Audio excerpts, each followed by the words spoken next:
What's up? What's up? How y'all doing? True funk soldiers out there, the world unite for peace and love. How y'all doing today? Welcome to another episode of Funk Music with Zack, brought to you live on IBM.TV. Our sponsors, the dollar store. So y'all go ahead and check that out when you hit the IBM.TV website. Today we're going to be doing something a little different. But before we do that, I want to give a few special shouts out to all my true funk soldiers out there, all my club funketeers. We down with Bootsy Collins and Patty Collins, and we making that thing work for Bootsy's birthday bash, October 23rd. Today, we're going to have some reruns of some special moments of funk music with Zack, and we're going to chill out and just relax, and I'm going to pull up some clips from William Bush, pull up some clips from John Groovalicious Willis, and pull up some clips from one of my favorite bands, Rasta Funk. I'd like to give mad shouts out to all my producers, especially my producer today on the show, Mr. Mark Lee, the man behind the glass, the man with the plan, the brothership from the mothership, Mr. Mark Lee back there kicking it real. How y'all doing out there? If you got a birthday today, or if you got an anniversary today, or God forbid you lost someone to this terrible disease that's out there, my blessings and peace-loving offerings are to you, my good people.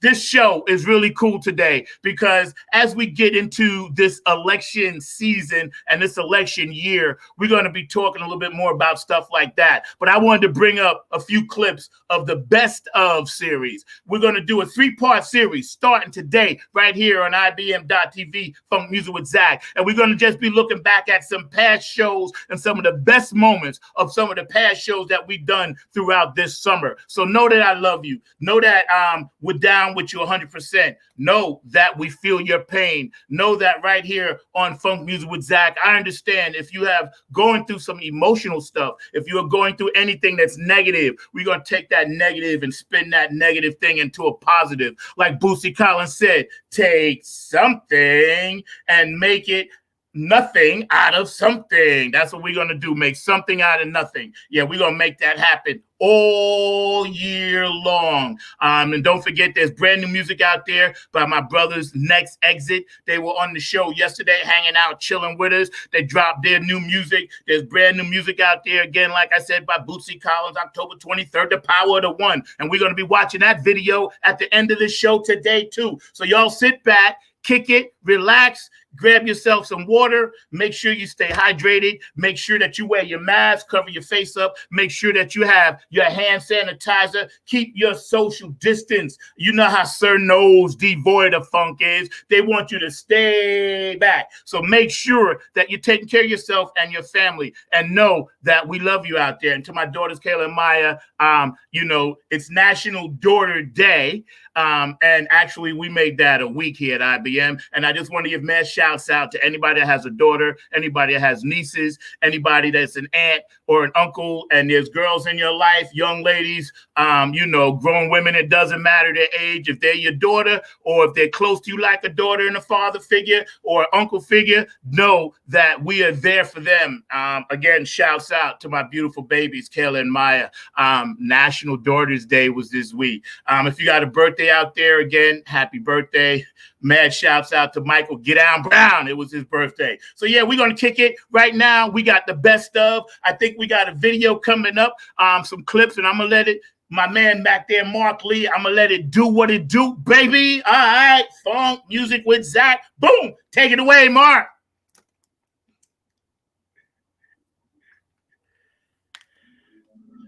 Welcome to Funk Music with Zack right here on IBM.TV. I got the man, the myth, the legend, none other than Mr. William Bush with me today. We're going to be getting into some things. He's going to treat us to a few of his new songs and some stuff that he's working on in the studio. You listen to one of his cuts right now, one of my favorite cuts off one of my favorite CDs, because this is what I listen to. You know what I'm saying? And yeah, man, I wanted to just bring you on with this because I can see already your memory. Here we are, Funk Music with Zack, live on IBM.TV. I have in the house today, peace and blessings my brother, my savior in the music business, producer on some of my stuff, amazing man, father, husband, all that good stuff, man. Mentor to me, um, all of that rolled into one, fellow New Yorker. Brother. All of it. Ladies and gentlemen, right now, Mr. William Bush, I'm live on Funk Music with Zack. How you doing, brother? I'm all right, man. What you been up to? AKA Prez, my main man, my funk brother, and all that good stuff right here on IBM.TV, hanging out with us today. And he's going to play some of his new music, some music for us in a little bit. But getting back to your quote about being an influencer for the young kids, we've always had that mindset, but we had to kind of do it a little differently. And now with social media, which is something I wanted to ask you about, because of our current situation, social media now has become the new quote unquote platform. It already was in a way, but people were still able to go do live stuff. So with the live stuff still teetering about where do you see going forward music and social media becoming even more of a match? You know what I mean? Well, Pat says hi, by the way. Pat Dioria says hello, Miss Pat. Oh, okay. Yeah. Hey, Pat, how you doing? It's, technology is going to take us to the point where we have this going on. We have a lot of people that if you go on YouTube, personally, I think YouTube is more interesting than the radio. Because you can find new artists. You're allowed to be new and be different and everything, because of technology. And so now you have people giving these concerts from home. At first, when the lockdown first happened, you saw people hanging, like drapes in their living room to create a little stage and everything.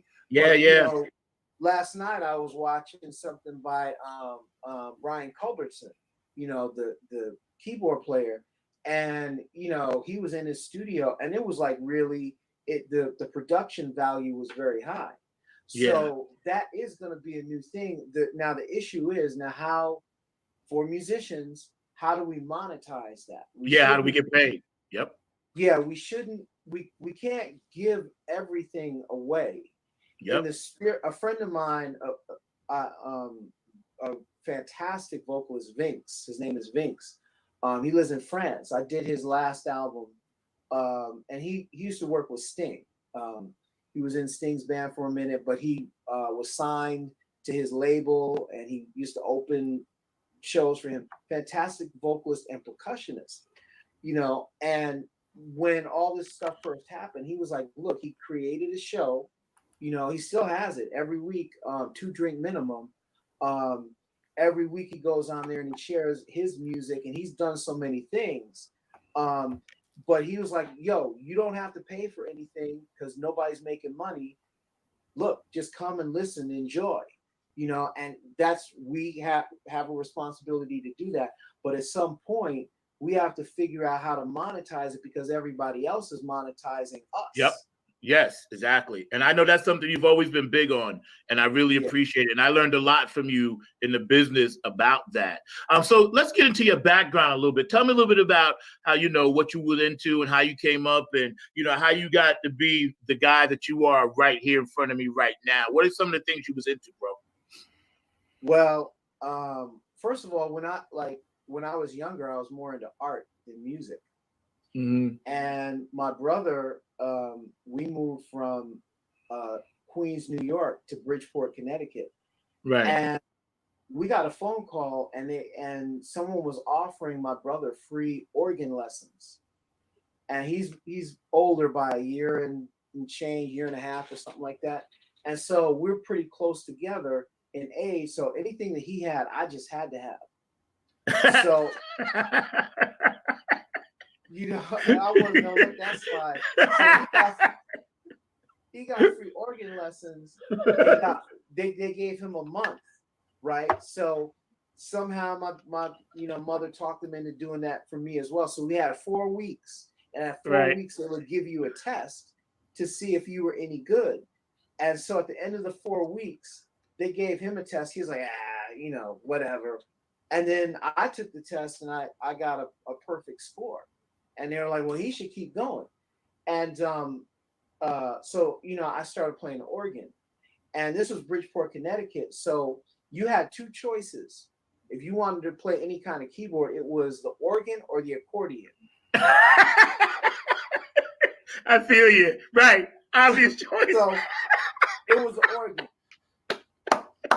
It was the organ. Yeah. And I didn't, so I started playing that, and I was not really, really aware of funk yet. But then a friend of mine, Daryl, he was a year older than I was. He was in the next grade up. We used to hang around with him, and he played this record. Let me get that. It's kind of slipping. He played a record by this group, and I was like, wow, this look crazy. It was Parliament Funkadelic. Mm-hmm. I was like, I don't even know who they are, but whatever they got, I want some of that. They look like that picture where you got Mike Hampton, you got Gary, he's got the glasses on, Yeah. and everyone's Yeah. there. They got some makeup, like tribal kind of makeup in it. It's a black and white picture. I saw that, I pretty much lost my mind. Yeah. After Yo, that, move your. it's called This Old House. And I know we lost him recently, and I remember when you was going through that, man. And my condolences. I know what that's like, and it's beautiful that you did something for your dad, man. That's a beautiful thing. It's a beautiful thing. Yeah.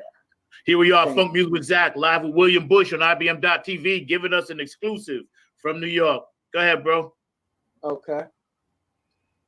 All right, there we go.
new stuff coming out. What's the title, or do you have a title for your new CD yet?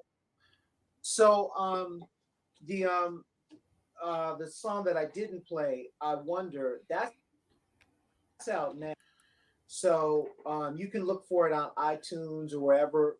I Wonder, William Michael Bush. And Okay. The reason I gave my full name, that's a dedication to my parents. Right, That's right, the name right. Everyone else knows me as Prez, and that's cool. But I think when I do my instrumental stuff, it'll be William Michael Bush. When I do the more funky kind of things, that's gonna be regular Prez stuff. And we didn't even talk about the gospel stuff. But nah, we didn't get into that. Yep. Yeah. But you know what? It's just music. Yeah, it is. It is all music. So believe me, I have a whole collection of CDs. So when musicians that I listen to, you're in that. You, Jeff, Kevin, John. That's the stuff I listen to when I'm not listening to P-Funk or Dumpster Funk or Earth, Wind or Chaka Khan or whatever, Mother's Finest. But again, it's been a pleasure, and we're going to sit here and chat until we move on a little bit. But I just wanted to tell people, you're an amazing musician, artist, father, brother, teacher, minister of music, all that good stuff rolled into one, brother. And I'm honored to have you as my brother and my friend, man. Let me tell you, I'm honored, man. And I just want you and your family to stay safe up there. And, we're always going to keep you in our prayers. We all have to do that. And I love what you said to the young people, about responsibility that we have to music, and to make a point of it. If you had one last thing to say that you were going to tell people out there today, and it could be about anything, what would you want the essence of what we talked about today to be to these young people out there? Well, that probably would be a little bit different, or I'd go a little further. If I was talking to young people, I would say that you guys don't realize how powerful you are. We were all born with power. It takes us a while to recognize it. Some of us longer than others, but we're born with a certain power. We're born with light, let's call it, right? Mm-hmm. And I think young people need to get used to shining, because this is when you shine, and this is these are really not my words. It was a famous poem, Our Deepest Fear. She says that you shining will give other people permission to shine. Right. And that's what we need to do. If we present the best version of ourselves, we can possibly encourage other people to do the same. And if we're busy shining and presenting the best possible version of ourselves, we don't have room or time for all of this negativity that happens when you're not busy improving yourself. So young people have a lot at their fingertips. They have technology, they know it better than we do. They have all of these kind of ends, and they need to take advantage of them. Even like, this age of protests and everything, this is an opportunity for young people to, whatever you believe in, to actually let your voice be heard. So live up to your potential, shine your light, and then you can possibly encourage other people to shine as well. Yo, you got. Yeah. That was my man, William Bush. I wanted to get that message in. Live your life. Let your light be a beacon of others. That song that he wrote, by the way, was for his father. Off that new CD, he was telling me and telling us, the audience, that he wrote a song for each member of his family, which I just think is so mad cool. Again, that was William Bush. Excerpts today, on Funk Music with Zack, as we hang out and get into some of the more deeper parts. This is the first of a 3-part series, so we're going to make sure we get as many people on to double back, and I'll pick out some choice comments and words that they made, all positive, only positive affirmation right here on Funk Music with Zack. Again, man, shouts out to everybody that's tuning in, watching IBM.TV. Please support our sponsors. Go to the IBM.TV website and check out, the dollar store, with Lynn Shepard, and, make sure that you try to support anything that's independent in this day and age, in this world, because that's where we are today. Make sure if you have any issues that are pressing on your heart, you reach out to me and I'll make sure I get back to you. You can always find me on Facebook somewhere out there, doing what I do and making sure that we get the Nappy Head Funk Army, my band, up and running. Again, here we are, live, but we're showing clips, the greatest of, Funk Music with Zack on IBM.TV right here at 12 o'clock p.m. today. We're just chilling out, hanging out. Again, thank you, Mark Lee, my producer. Thank you, Ankit, for putting this together. This next brother that we got on is none other than Mr. John Groovalicious Willis. And he's going to, be telling us about his new project that he dropped out. This was 2 months ago, and, it's doing very well. John is one of the guitar players in Nappy Head, as well as he's got his own thing, the Groovalicious Project. We love you, John, one of my favorite guitar players out there. Thanks, everybody, for tuning in, hanging out with us on Funk Music with Zack on IBM.TV. So I'm going to let Mark, my producer, go ahead and run that clip, Mark, and I'm going to sit back and check it out.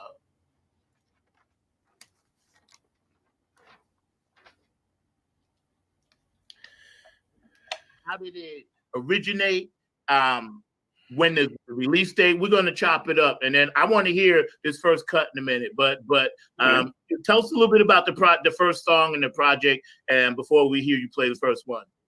Okay, well, the project started with basically just wanting to do a wide variety of music, because when you play in certain bands or certain units, you play whatever that unit's focus is. Correct. And, yeah. Over the years, I've kind of got this moniker for being a real funk cat, and realized that, funk comes in so many shapes and forms. So if I put the project together, I would be able to just reveal that some other things I do, some smooth jazz, some funk, some R&B, some rock ballads, things like that. And the funny part is that if you strip these tracks down, the funk it's all in there. Yeah, I know. I can imagine. So I actually had some fun putting together the unplugged tracks, because I got to pull out the pieces that I really liked. And I was like, man, right. Yeah. A nice groove going on, man. Okay. What's the name of this first song that you're going to play for us? First song I'm going to do for you is a tune called 2 a.m.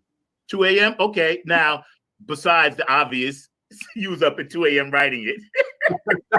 what and I'm sure, I don't know, but I'm sure. But what is it the song about, and where did you come up with that title? Well, when you're gigging, 2 a.m. is usually the sweet spot on the gig, man. Yes. That's you've already got the jitters out, everyone's warmed up, everyone's had a few drinks, everyone's cruising with you. 2 a.m. is the moment. I love that analogy. That's beautiful. That's so sweet. See, that's the kind of stuff that I could only get from you, the pearls of wisdom.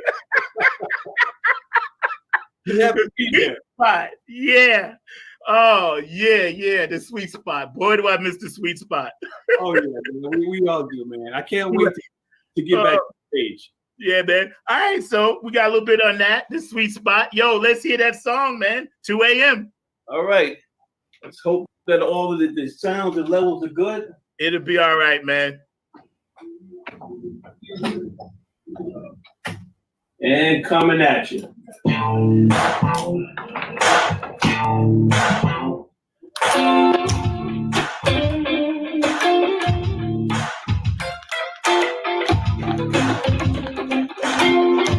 Turn the track up.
Yo, that's what's up, man. And you can pump that track more too. The next song, you can turn the track up. Yeah, man. Yo, that's tight. We're gonna dissect that right there. I was telling Kim, and Kid about the one project.com. And just in case you wanted to spell it as GROOVALIC. Yeah, I keep ER. My bad. Yeah, that's okay. My bad. So there's the GrooveLiciousProject.com, the GrooveLicious Project at Facebook page, also the GrooveLicious Project at HereNow.com. Awesome. Yeah. So that's beautiful, man. It's so good to see your smiling face, man. I'm just like having all of these plethora of emotions, bro. I'm going through it, but it just does my heart good. Your new music is awesome. What you do is awesome. You're a beautiful human being, man. So hit us with the name of this next track, Munchies. No, the actual name of it is the Butterfly Effect. Butterfly Effect. The Butterfly Effect. I like that. Okay, and turn the track up, bro. Okay, you got it. Hang tight.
Yo, yo, off the hook.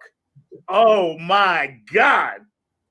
Oh my goodness. Oh my goodness. Thank you, bro. You're too kind. Oh, too kind. Oh my goodness. Off the hook. The butterfly. What do you say? The butterfly? The butterfly effect. The butterfly effect. Yo. Yeah. Yo. Off the hook. Yo, I'm wearing my New York stuff for you today, but I got and my Queens. So what? Yeah. Yo, brother. Words. I got goosebumps. You can see, yo, I ain't kidding. I got it. There they are. I got goop, yo. I'm sitting here sweating. I'm like, let me tell you. First of all, the song itself, the title is insane, and the bottom, the groove is just sitting there, and I can see how you portrayed your feelings for your wife in that song, in that solo. Oh my goodness, that's such a beautiful, beautiful thing, man. And I can see that like going straight to the top of every chart, everywhere, wherever, all around the world. The beautiful part about shows like this and the other venues that you're going to be on, your music covers everything. That song can be everywhere, It can be everywhere, man. That oh my goodness. I know right now you're that feeling inside, but I can see in the corner of my eye Kevin over there smiling somewhere. I can feel him. Yeah. He ain't even here. He's in Philly. I'm in North Carolina. I can feel that pride thing, man. You guys should be extremely proud. You, first of all, should be extremely proud of what you're doing with your music and just that sound. That sound That's you. Nobody's doing that on this planet. Ever will, ever has, ever will. That style. I am. I got so many emotions to talk about that music and that drive and that track. Because the title and how you said it came about. When you was laying it down, you said you put that down in one take. Yeah, that was one take. Usually, and I actually had planned to go into the studio and re-record it. It was a reference track, and what you hear on the CD was the first take, done in the bedroom. Do not change that. There was so many moments like that during this whole project where I'm like, okay, here's the pre-production tracks, and I'm ready to re-record things. And quite often, producer and engineer was like, why would you change that, man?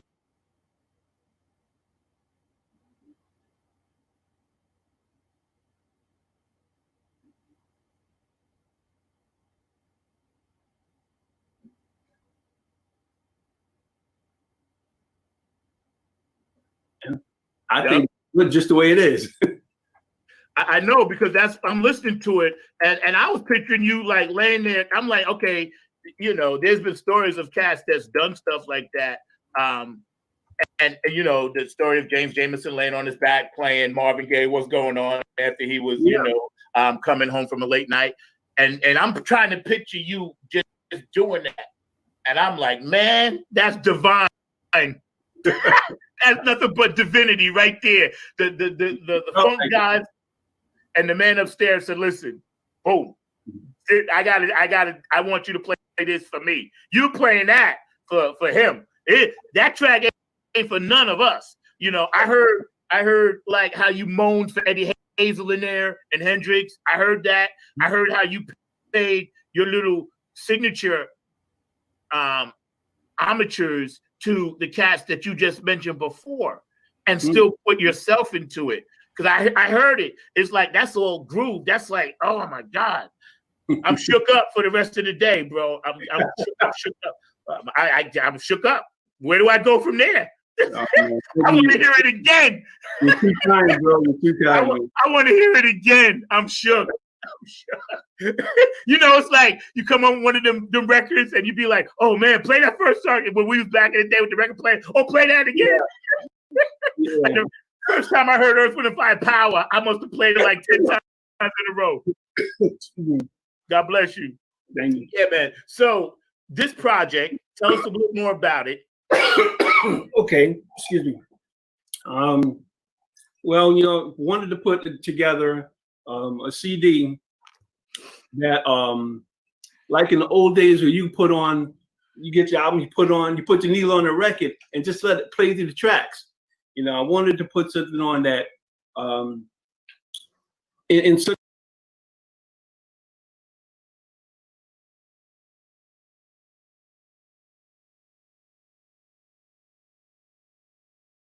a way that it's a journey, it's a musical journey. And it starts off smooth and then it just rides through.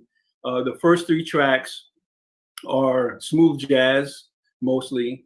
Then, I do 2 a.m., which introduces a little of the funk element. Then my son Kyle, who wrote a track on the CD as well. He played bass. Okay. And he played bass on the track? Yeah, he played bass on the track and he wrote the thing. I love it. I told you he was welcome to be in the band. I didn't really mind. I know he's ready. You told me he was ready. He's wow. Ready. He did bass on the CD, but he's really a guitarist. Yes, Kevin told me that. Yeah. Yeah. We sit here, we're mashing it up, and he's just sitting here playing guitar and playing stuff that I can't play. Yo, he got it from you though. He got it from you. I know. I seen him. I seen him watching you play, so I know. Yeah. That's awesome, man. That's an amazing thing to have. Besides the musical gift you have this plethora of love around you, bro. and it illuminates you. It does, man. And you went through something a couple of years ago, that was touching. That I gave you a lot of credit and strength and courage for, and you overcame a certain cancer that you had. And tell me at that moment, how serious was it with that interacting in your music career? Oh, well, it had to be just put on hold. I had to focus on the health. And musically, I wasn't doing anything, but the music family reached out to me at key points, man. When you're going through the whole chemo thing, it's a rough ride. Anyone that's done it understands it. And for me, there were moments where my spirit was low and the phone would ring, and it's one of the cats. Hey, man, I'm just checking on you. They have no idea how important and how timely those calls were that came in. You picked me back up, and gave me a restart, hit the reset button for me. And my musical family, thank goodness, is tremendous. In this business, you meet some cats, and then that cat introduce you to this cat, and then that branch reaches that branch. So it goes on and on. And I had a lot of, cats that reached out to me. So I had family, I had coworkers, I had musicians. So everybody, helped keep me up spiritually during that time, which is important. I've always been a positive mind. I'm like a glass half full kind of guy to begin with. Always, yeah, man. Yeah. I wake up in the morning. I'm happy every morning, because I'm like, I'm up. That was an important part of my recovery. And actually, the first track on the CD was the first song I wrote once I was recovered. Right. Sundance. And I played that, and it felt good. I'm like, you know what? Let me just finish developing this into a full track. And it was significant, I'm a sun person. I felt good. I felt healthy again, and I got a chance to capture it in the music. So when you listen to the first track, Sundance, that's where that was coming from. Yeah. And tell the audience again when the release date is. Tuesday, July 14th. Okay, that's great, man. I'm gonna make sure I bombard my page that day. I'll set a reminder for myself because you're incredible and you're a gift to this planet. I'm not really from this planet. Renee Billy says awesome. She says awesome. You're getting comments on Facebook already, but yeah, I'm not from here, but I appreciate what I'm a hybrid, but I appreciate all the human stuff. That's how I connect with all. You notice I only connect with the best. You know what I'm saying? Because the rest, I'm like, the rest of the human beings, they want to fight and argue and all this other stuff. I want to be around people like you. Because that keeps me uplifted, man, while I'm down here doing what I do. Mark Lee, one of the producers at IBM as well, said, amazing guest, there are going to be times when we're down and up, and you've been the glass half full guy for me all the time. And I can't get enough of what you do. And, we got to touch on this because it's the elephant in the room, although, we still got time and, you got another track for us. But I have to ask you, not so much the movement, but so much the solutions, because Kim, our producer, and Kevin, they have the same mindset too. They just don't know it because they're always talking about what's the solution. All right. So how do you feel, first of all, obviously as an Afro-American man making music in this country, right? And knowing that you could walk out your door, no matter what you've done creatively, you could get heard. Wow. I tell you, it's amazing what you get acclimated to and accustomed to. You should never walk with fear, but you're forced to do simple things. like, you know, I don't keep my documents in a glove box. My documents in the car are kept in the compartment right below the Right there. window. Yep, right there. You know, and I've always, you know, I was raised to be a polite individual and try to be articulate and immediately differentiate yourself from the preconceived notion, the guy that they're always putting on the 6 o'clock news. You know, try to establish that immediately when I encounter anyone of authority. You know, so you deal with me, not the image or what's portrayed. And I kind of pass that on to my sons, pass it on to my students, as a matter of fact. You know, survival 101 in the world of today. You know, how to carry yourself, how to interact with law enforcement individuals. Now, in terms of solutions, I don't claim to have any solutions. I mean, to me, all this is simple. Life is simple. You treat people the way you want to be treated, and all this goes away. And, you know, you stop thinking about the differences in people and start thinking about the similarities. If I don't know you and I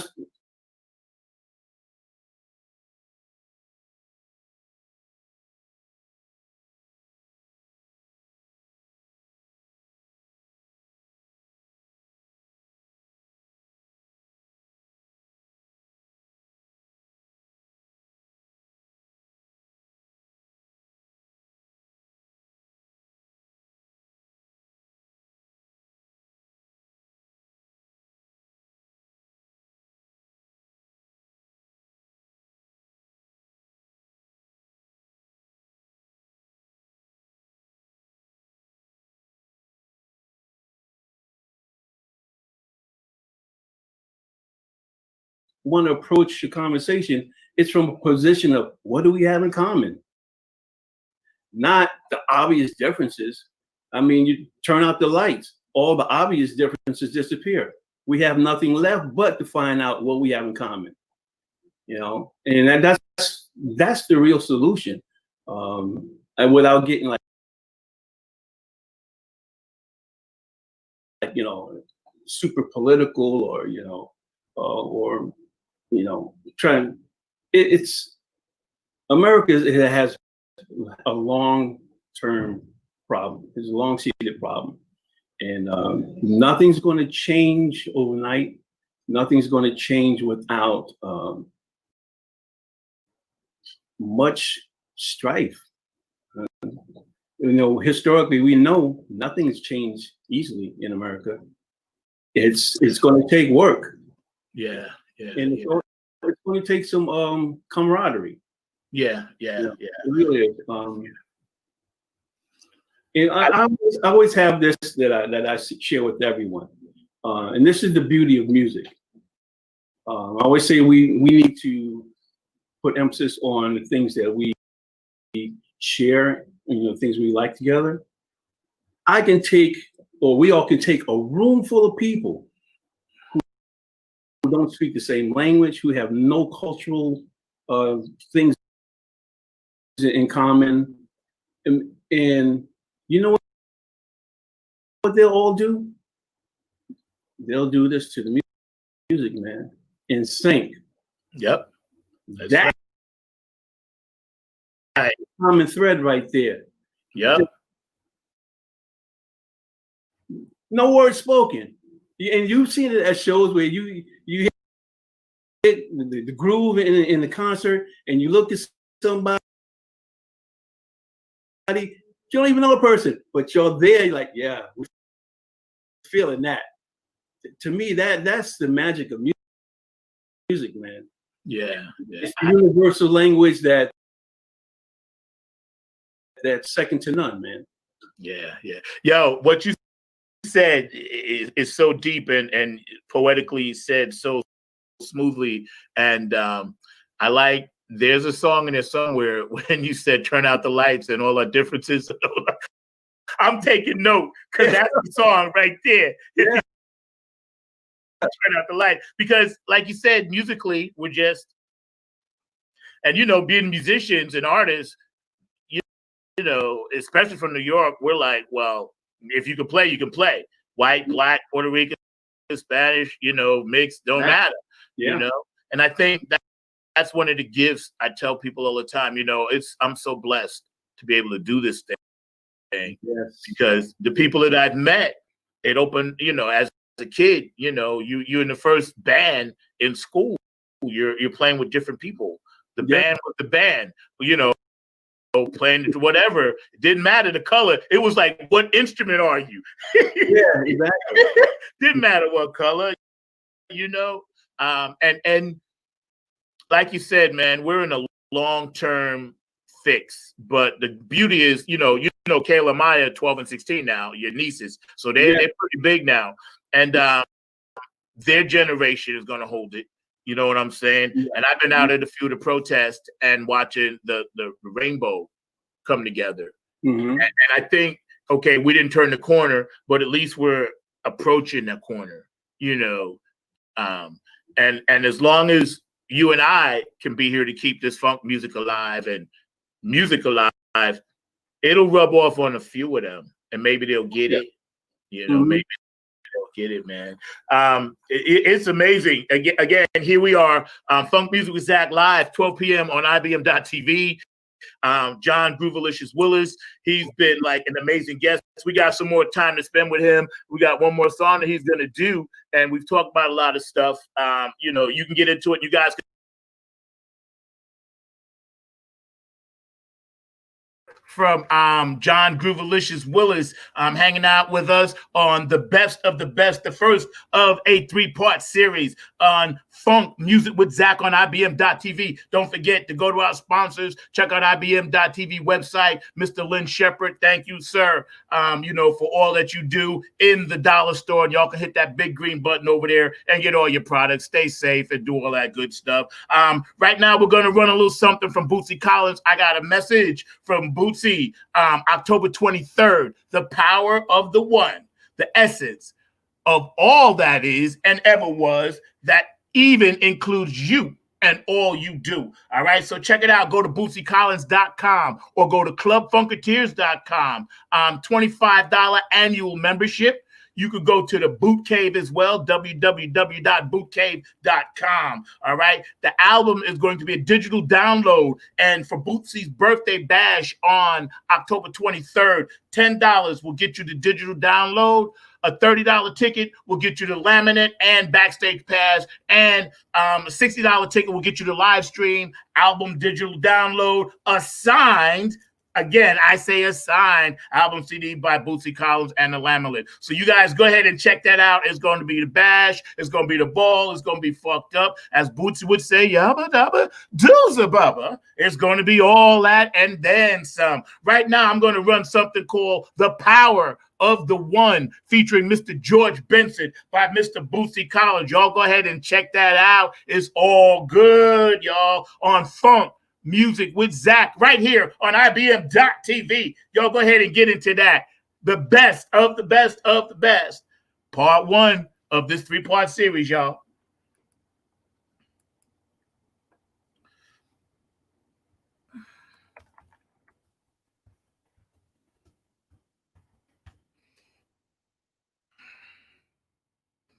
The power of the one is the very essence of all that is and ever was. That includes you and all you do. To all my funketeers out there, that includes you and all the things that you do. The power of the one lives inside, and we know where it comes from.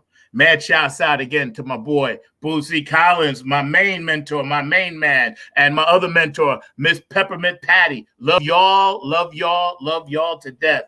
Y'all are making it happen. Thank you for allowing me to serve and be a funk ambassador.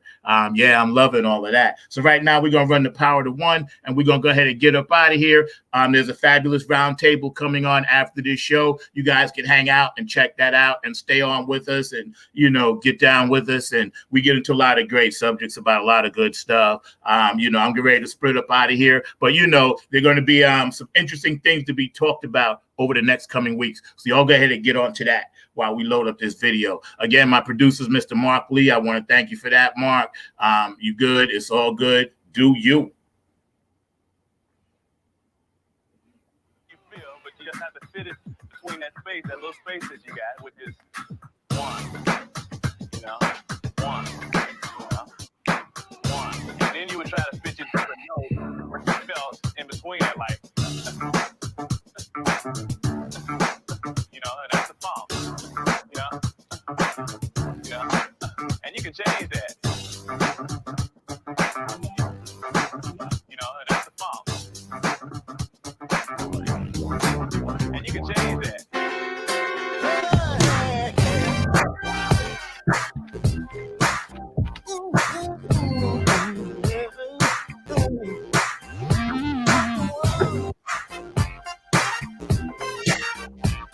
True essence of the funk is the power of the one. It's the power of the one. You know this funk has just begun. You can lean on me. Let your mind be free, Bob. I shall not hold out. But I need the funk, baby.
Power, baby.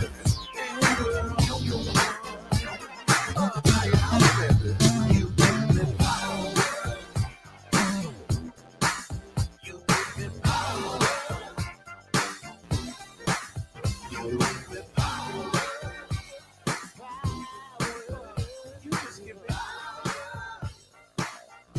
And remember, the true essence of the funk is the power of the one, Bob. One!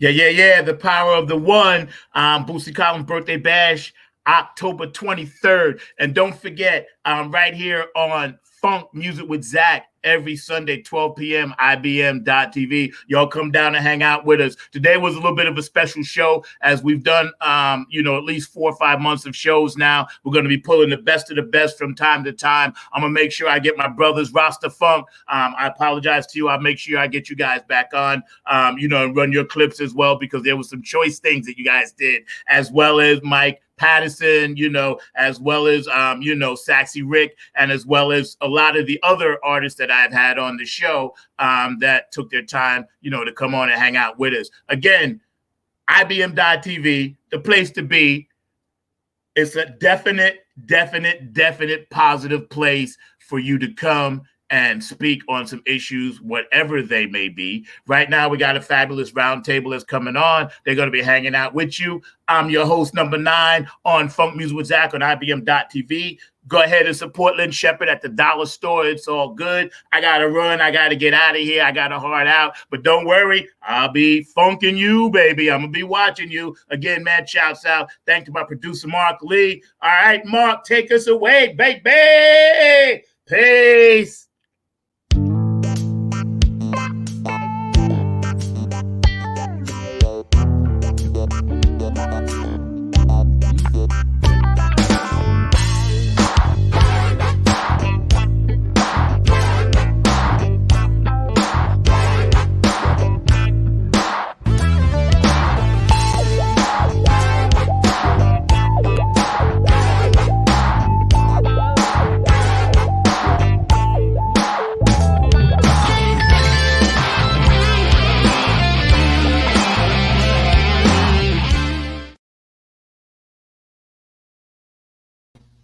Yeah, Zach had to bounce on out, but we're going to keep this thing going with a real powerful roundtable. I am glad to be joined by a number of friends of mine, including new friends. So I see we've got Lori in the house, and of course we've got the big boss in the house as well, none other than Kimberly. So we've got a lot of great folks that'll be joining us in the conversation. So I am definitely looking forward to hearing what kind of conversation we're going to be talking about. I know we've got a man that definitely loves some good old-fashioned music, none other than Dr. David, because he's definitely a fan of the music. And I saw in some chats that he was over there grooving to Zach and some of those other musicians from what was going on. He was having that whole power of one thing going on. So we definitely were enjoying what he was doing over there on the side. And like Zach said, he had to bounce. He's got some things still going on with family, and of course he's also in the process of healing as well. So definitely we're going to continue this thing going with a great discussion and all of that. So I know that a lot of folks have got a lot of things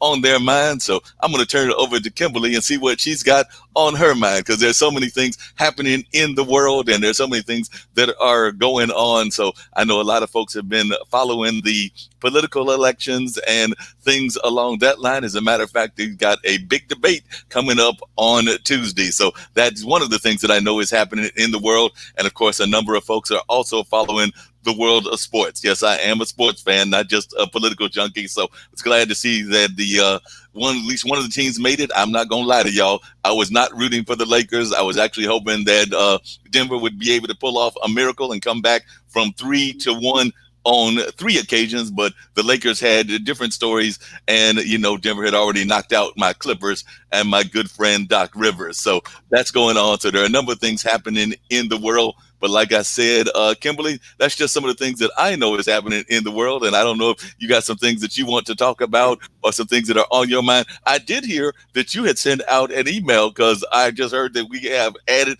a new show. So I have not seen that email, but I know Zach told me that we have added another show. So if you want to talk about that, I'll turn it over to you in that category. Hold on one second. I got to unmute Kimberly first. There we go. All right. Yeah, then thank you. And you know what? I just start out this show after all of that music and positive talk about everything with number 9, Zach. He really brings it home for me on a Sunday, right? I remember when I was younger listening to jazz music. But let's talk a little bit about the politics. One of the things that has made me happier is we have a great political Washington Report every day, 5 minutes, cuts through all the BS, all of the baloney, all of the mudslinging, and he just gives the report. This is what is happening. This is what this party's doing. This is what this party's doing. You make your own opinions. There's no commentary. So one, that has made my life a lot happier this political season.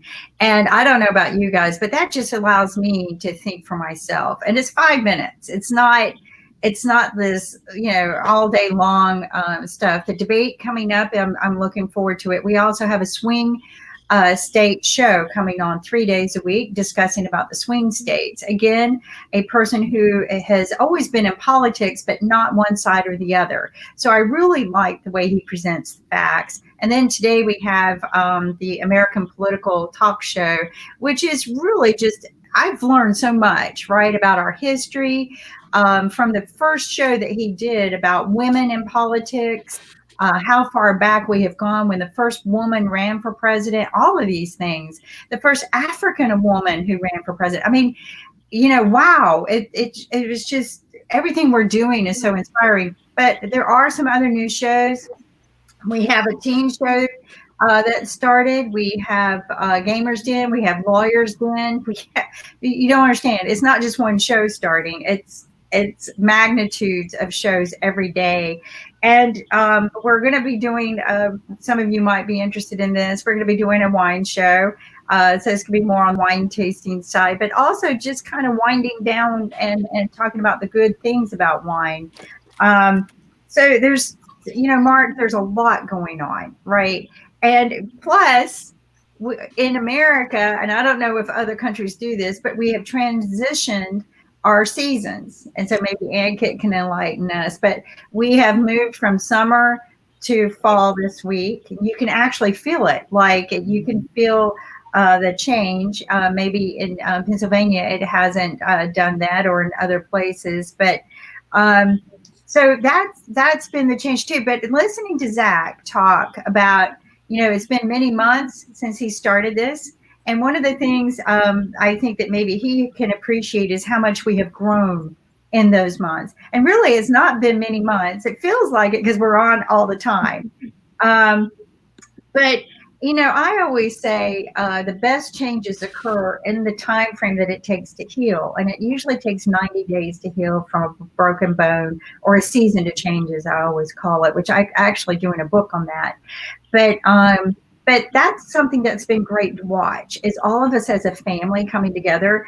But what's interesting to me is this roundtable talk, where Zack couldn't have said it better, or you, where we feel free to talk about things, our issues today that most people are afraid to talk about. And we've actually put them on the table. And, we shared them, our fears. We've shared what bothers us. And again, as you notice, I'm wearing my shirt today, which I usually wear on the 30th of every month, which is the fallen officer from a police call. And of course, domestic violence, which is the worst crime in the United States. Of course, they don't ever talk about it, but 12 million victims a year and 10,000 fatalities a year. And it's the most dangerous crime an officer is dispatched for.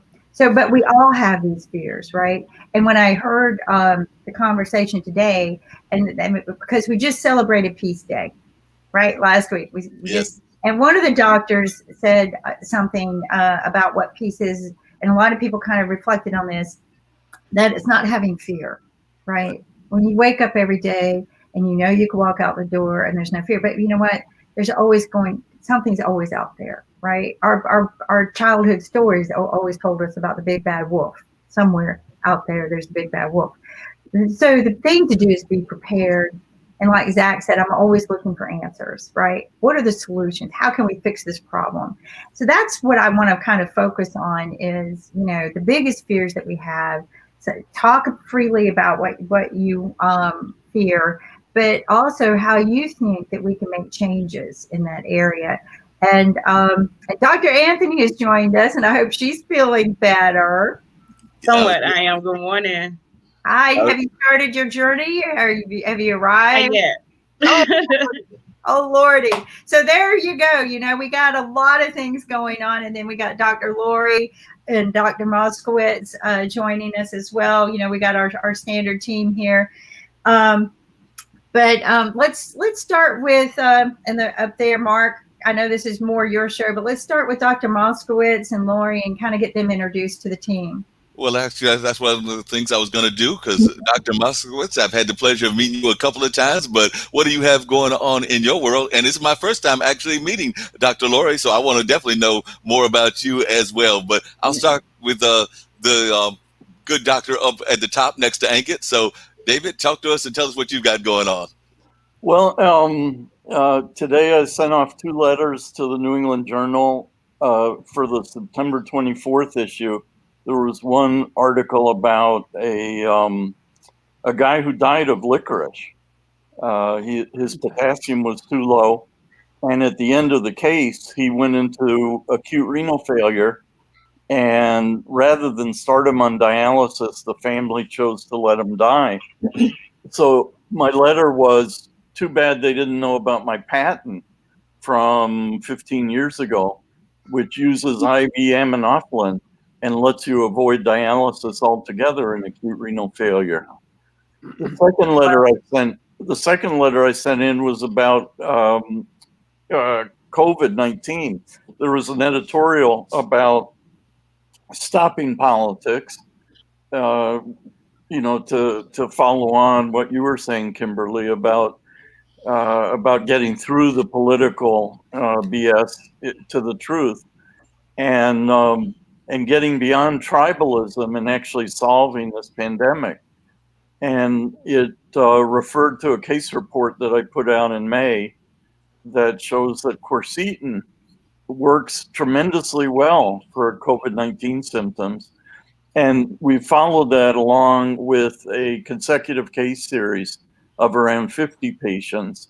And quercetin cut the average length of symptoms from 20 days without quercetin, but other stuff like azithromycin and vitamin C and vitamin D that other people are using, cut it from 20 days down to 6.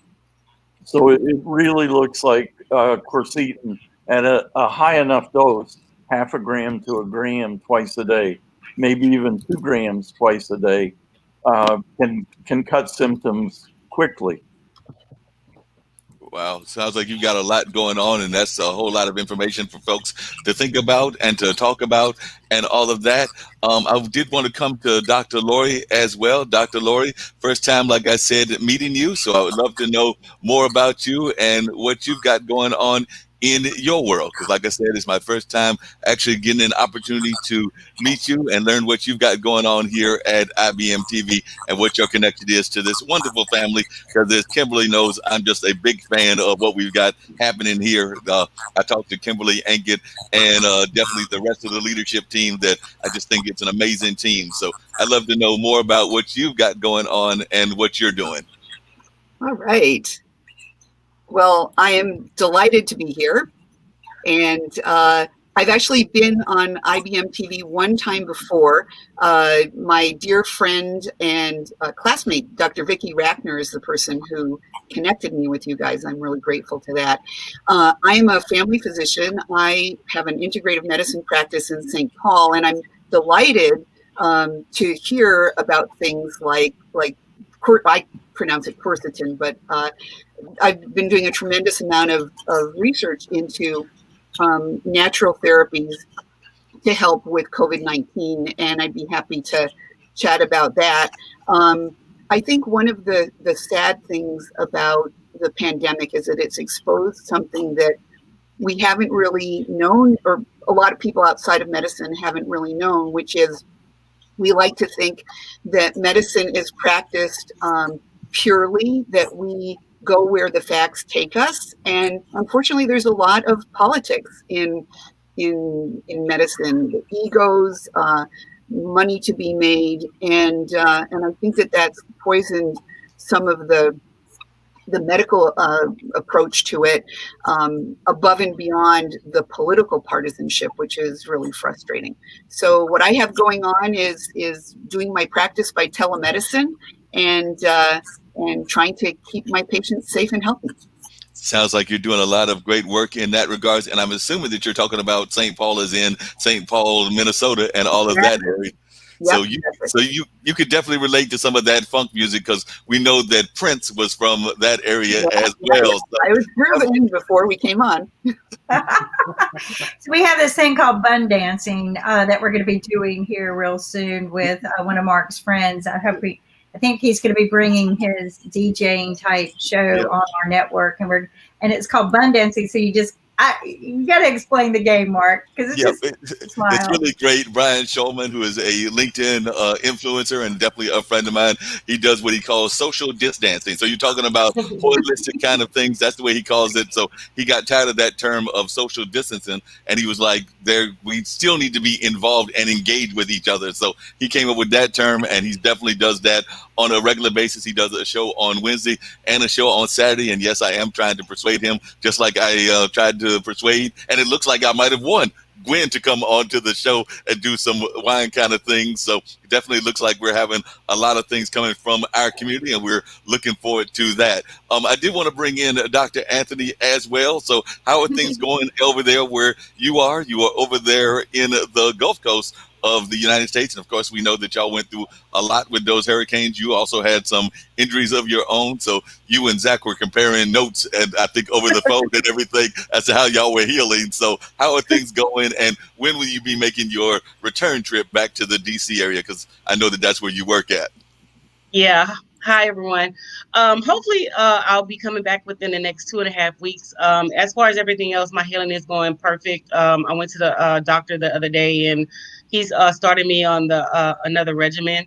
So as far as I can tell, it's working. I'm not having as much pain as I had in the past. As far as the hurricane is concerned, we're still dealing with FEMA in a lot of the communities. Some of the communities still doesn't have power, and some communities who have power lost power the other day, so they're without power again. But luckily, we still have power. But even if we didn't, we still have a generator. But for the most part, everything seems to be going well. I'm just kind of ready to get back, actually, so I can, start my show and do what I need to do. So that's pretty much what's happening with me. Looks like there's some great things happening in your community as well. I want to come back to Dr. Lori. You mentioned something that has always definitely had resonance with me, and that's that whole thing of natural medicine and holistic medicine. It seems like you're a big proponent of that. So if you would share with us some of your thoughts on that, because I've also been a big fan of things like herbal tea and other things that are very much about holistic healing. So I'd love to hear your perception of that. And then I'm going to not leave Ankit out, because we are a global show and we've got to get to India as well. So I do want to hear from Dr. Lori about holistic medicine. Excellent. Yeah. And I'm actually excited about collaborating with Dr. Moskowitz, maybe on more integrative things too. So I like to talk about the collaboration between taking the best of alternative medicine and the best of conventional medicine, and really looking at the benefit risk ratio of everything. And the wonderful thing about a lot of natural treatments, herbal treatments, supplements, but also even just looking at like diet and exercise and sleep and stress management, that it's really a holistic approach where you start with working with the patient to optimize their lifestyle, and then add in the things that are the safest and the cheapest. And unfortunately, some alternative therapies can be expensive. But for the most part, you can really kind of go with things that are relatively cheap. Dr. Moskowitz mentioned a case of licorice intoxication and renal failure. And there are certainly some risks to alternative therapies. If it's strong enough to make you healthier, it can be strong enough to give you side effects. So it really should be done with some caution, not just going on Google and buying a bunch of stuff. Obviously, the best is to find an alternative or an integrative practitioner to work with. But I think it's really about balancing lifestyle issues, and the most gentle and safest therapies. So, and vitamin D. I'm a huge proponent of vitamin D. What other vitamins would you ask folks to get? Because I'm always hearing about vitamin D, which of course milk has got, and I'm also hearing about vitamin C. But are there other vitamins that we don't get enough of that you wish more people would get? And how would you go about doing that? Well, so I think that that in any place that doesn't have a lot of sunshine, and if people aren't in the sun, they're probably vitamin D deficient. And so I actually tell people, ideally, if you can get your vitamin D level checked and then supplement to get it above 50, that's really ideal. Here in Minnesota, at this time of year, you could lie naked in your backyard all day long and you wouldn't get enough vitamin D. I don't recommend doing that anyway. That's great advertisement, though. Get out there. Something I want to add is that this is something that we've talked about since day one when we started bringing the doctors from all over the world. When we started these shows, IBM TV, March 7th, when the lockdown started hitting, and we started bringing in doctors from everywhere, and they all said vitamin D and vitamin C, and then of course the other supplements. Now I want to add that, I like to listen to these things and learn, because science to me is everything. But I was suffering and struggling from a particular infection that just would not go away. And I did not want to go to the doctors and risk getting other worse things, right? So I learned about quercetin, a supplement. And, Dr. Moskowitz had shared about his research and how it had worked with some of the COVID patients. And I just want to say, things like that, like turmeric, quercetin, they really do work. These are true derivatives of probably what they put into the medications that we pay thousands of dollars for anyway. But I was so impressed that the minute I started, and I'm not going to say the minute, but I started taking it exactly like the doses said. And within 2 to 3 days, the infections were going away and I felt better, right? And then I started adding more supplements because I was feeling drained and tired. So I added some other things like beetroot, which, Dr. Yu was telling us how that helps with the oxygen in the blood, right? Well, I had read up on that from many, many, many years ago, centuries ago. Beetroot has always been used to help with the oxygen in the body, just healing the body. So there's so much to be said about this science. This is science, people. This is natural science, natural health. And I think it's a solution that a lot of people avoid. And I don't know why. Dr. Anthony, what are your thoughts on that? I'm going to say I have severe allergies to the other 2 doctors that's on the show. I have severe allergies, and I did try some natural, but it didn't work for me. So I had to go back to taking the medicine because I was still, get the same symptoms, but they were extremely severe. So for me personally, I have to take the medicine. I can't do anything natural when it comes to, like my allergies and, my symptoms based off of, the food allergies, the environmental allergies, and the product allergies. So for me, it didn't really work well. But I do for like vitamin D, I do want to get some type of natural something because I just don't do the sun. It burns me so bad. I just can't be out in it or whatever. So I was taking like an over-the-counter supplement, but I will be interested in doing something natural for that. And I don't like milk. Just out there. I don't either. I'm not a milk drinker. Maybe Dr. Moskowitz can help here. But you know what I do like, and my doctors convinced me to do it after I work out every day, because we talk about our hydrating index rate is, and I never like milk. I like chocolate milk for whatever reason, the dark chocolate milk. I love that. But he told me to, my doctors told me after I work out, drink dark chocolate milk because the antioxidants help flush the bad things out of your body. And the index rate, hydration index rate in milk is higher than Gatorade and things like that. Then I'm getting my vitamin D because I had the same problem. I was very vitamin D deficient. And because I wasn't getting outside enough. And you don't have to be in the sun like bake in the sun. Like yeah, you're right. You know, I think in Minnesota you have to be there all day for 10 or 15 days to get enough. But there are times that you could go out in just a few minutes get a good dose of it. But you know, I found that even adding, you have to be careful when you do supplements. If you're taking medications from doctors, that you always tell your doctors, you know, I'm thinking about taking these supplements, because the crossover could be very dangerous as well.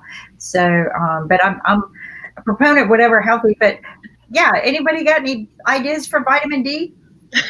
Yeah, I was going to ask you all that because I was going to ask the two doctors, or actually all three doctors, if they had any idea for vitamin D. Because as Dr. Anthony and you, Kimberly, were talking about not liking the milk, I'm actually not I don't mind some milk products and things of that nature. But as y'all know, I'm a fan of the pets in the world, the dogs and the cats and everything else. And there's always that stereotype that folks think that cats like milk. Guess what? They don't. So, like I said, it's actually a myth, because if you study what cats are, they really do not like the milk, and that's been a known fact that they really get sick off of it. So a lot of folks don't know that, but cats actually do not like milk, and I don't know where that whole stereotype came about. Kimberly's been a student of media and everything else. Maybe she's got some ideas of where that came about. I'm just a Garfield fan. I know he liked lasagna. So. Well, exactly. You know, I think we're more of a soccer formation than a round table. But I'd like to venture a comment about vitamin D. Thank you. It's actually been really worked out well. I'm a nephrologist, and kidney patients need vitamin D in the worst way, because the kidney is one of the places that that activates vitamin D in the diet. And without good kidney function, you actually have to give kidney patients calcitriol, 125 dihydroxy vitamin D3. And as luck would have it, I'm taking an anti-seizure medicine like Tegretol, and Tegretol revs up metabolism of vitamin D. It adds a 24 hydroxyl group to it that completely inactivates it.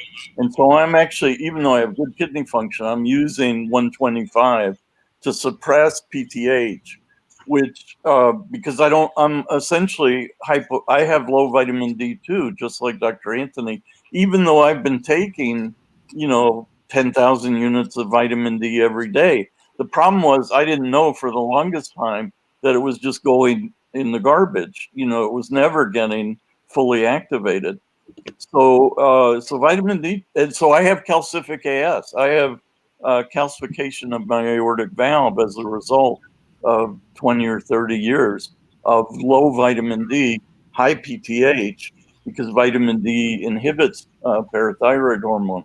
So I'm essentially a dialysis patient in disguise without being on dialysis. But vitamin D is actually very well worked out.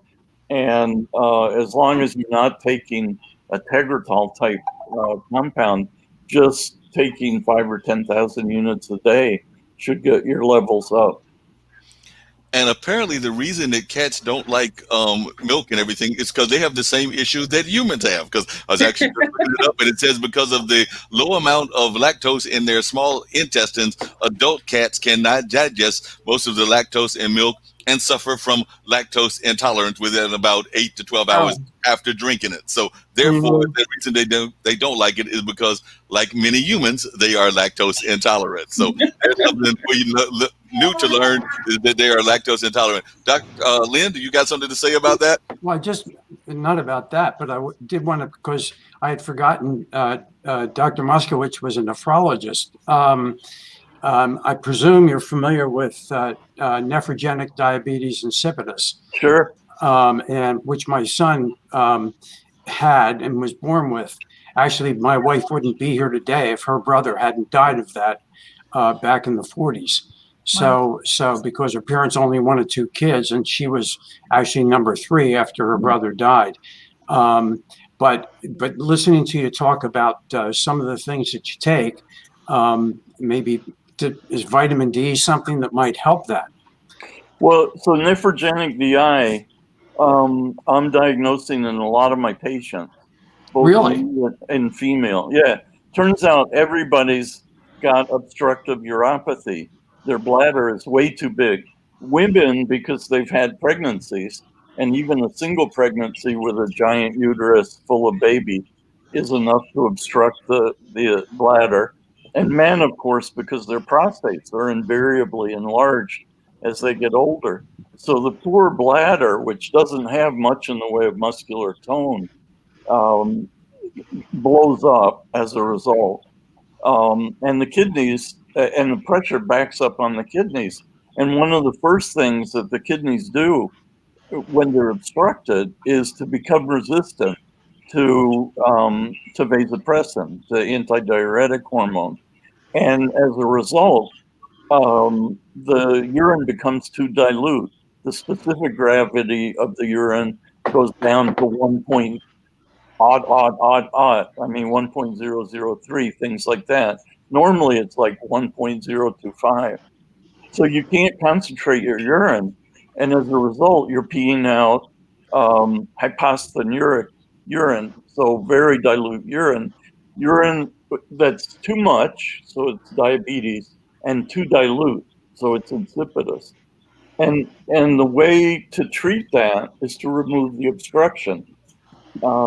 And so it turns out that the bladder is absolutely key to kidney function. And my guess is if your son was born with a hereditary form of nephrogenic DI, that it had to do with the way that the ureters inserted into the bladder, and that there was obstruction at birth, and now that can be fixed in utero under ultrasound guidance. And so obviously the sooner it's corrected, the better. But obstruction is one of the more beautiful forms of kidney failure because there's almost no time at which correcting it doesn't correct the kidney function. It's a very forgiving kind of diagnosis. Sounds fascinating. By the way, I cannot leave Ankit out of the conversation. We're having this entire United States conversation. We're a global community, so we've got to bring Ankit into it. So, how are things going in the sense of natural medicine over there in India? So, I would love to hear your perception of natural medicine. I saw that you were making some comments about turmeric, and I know that you're a big fan of turmeric. So, I would love to hear you talk about how important that is to you. So, if you talk about natural medicine, we Indians, we are taking natural medicine since a while now. I mean, maybe more than 1,000 years. We have Ayurveda, homeopathic, and a lot of other ways to take natural medicine. In fact, we use natural herbs on our day-to-day food as well, which gives us a different kind of immunity. If you talk about the pandemic situation, our mortality rate is like 80%. So we have fewer deaths as compared to how many people have been found COVID positive. So I'm not sure. I mean, the research is still going on, but there is some kind of immunity built up in Indians. So I mean, the way we use our herbs and all those stuff on our day-to-day diet and food and all those stuff. And in fact, during the pandemic, I mean, I don't have a number, but most of the Indians, they are taking a magical recipe called a spice water, which I've already discussed on IBM TV multiple times. So what we did is we use 5 herbs and put it in water and just make that water boil, and till the time the water gets half.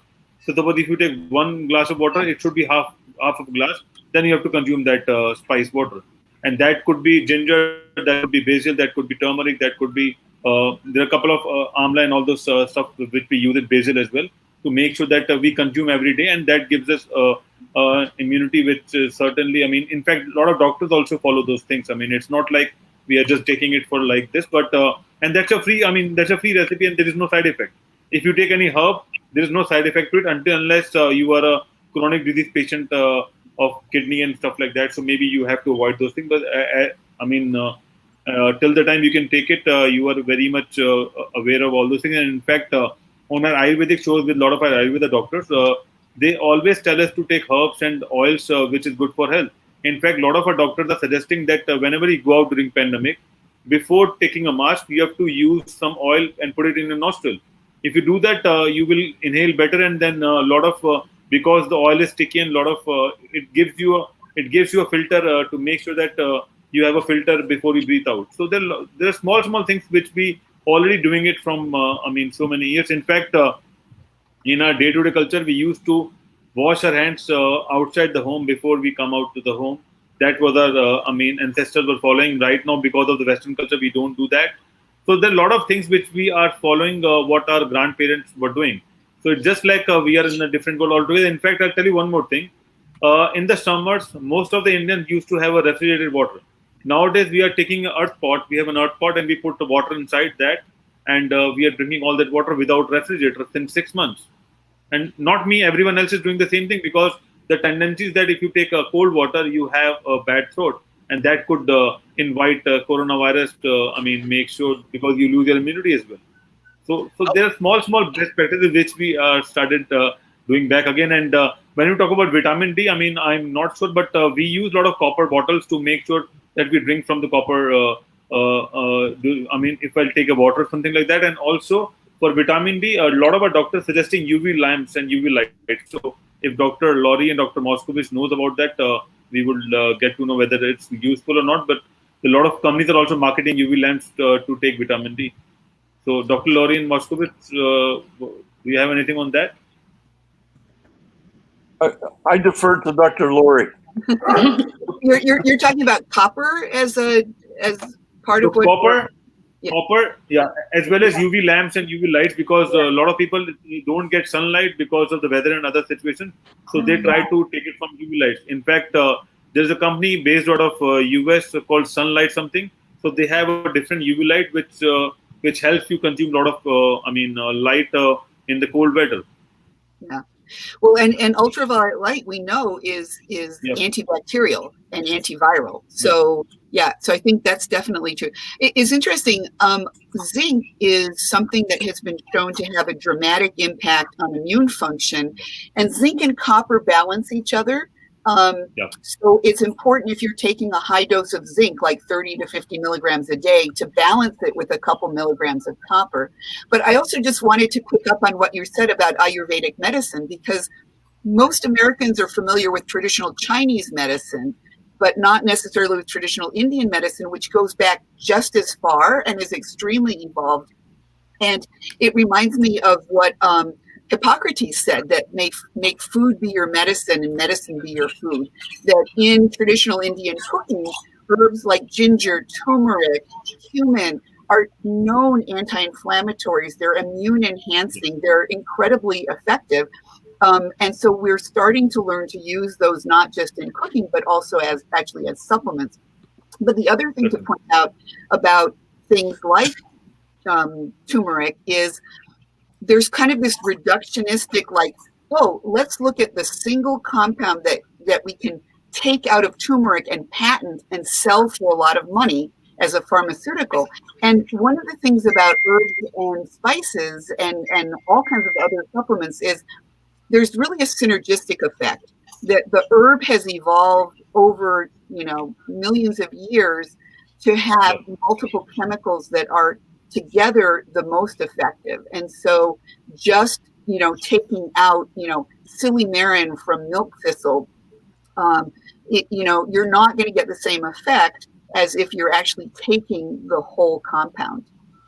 And I wanted to come to Dr. Anthony about that as well, because I'm a big fan of natural plants and things of that nature. Like I said earlier, I remember growing up hearing about poke salad and other things that you could find out in the wild, and everything that you could actually eat and actually enjoy. And I've even heard of people eating and enjoying daisies and other kinds of things along that line. But I know that you are from Louisiana, down there in that Gulf Coast region. And I sometimes think that some parts of our communities, no matter what their ethnicity are, let those old medicines die and don't necessarily follow them as much as they should. So I was wondering your thoughts on that, Dr. Anthony, because I know that there's a lot of traditional medicine around the Louisiana Gulf Coast corridor and everything. And I was wondering, do you find that a number of the young folks are still using that traditional medicine, or do they think that it's antique and something that they don't want to deal with?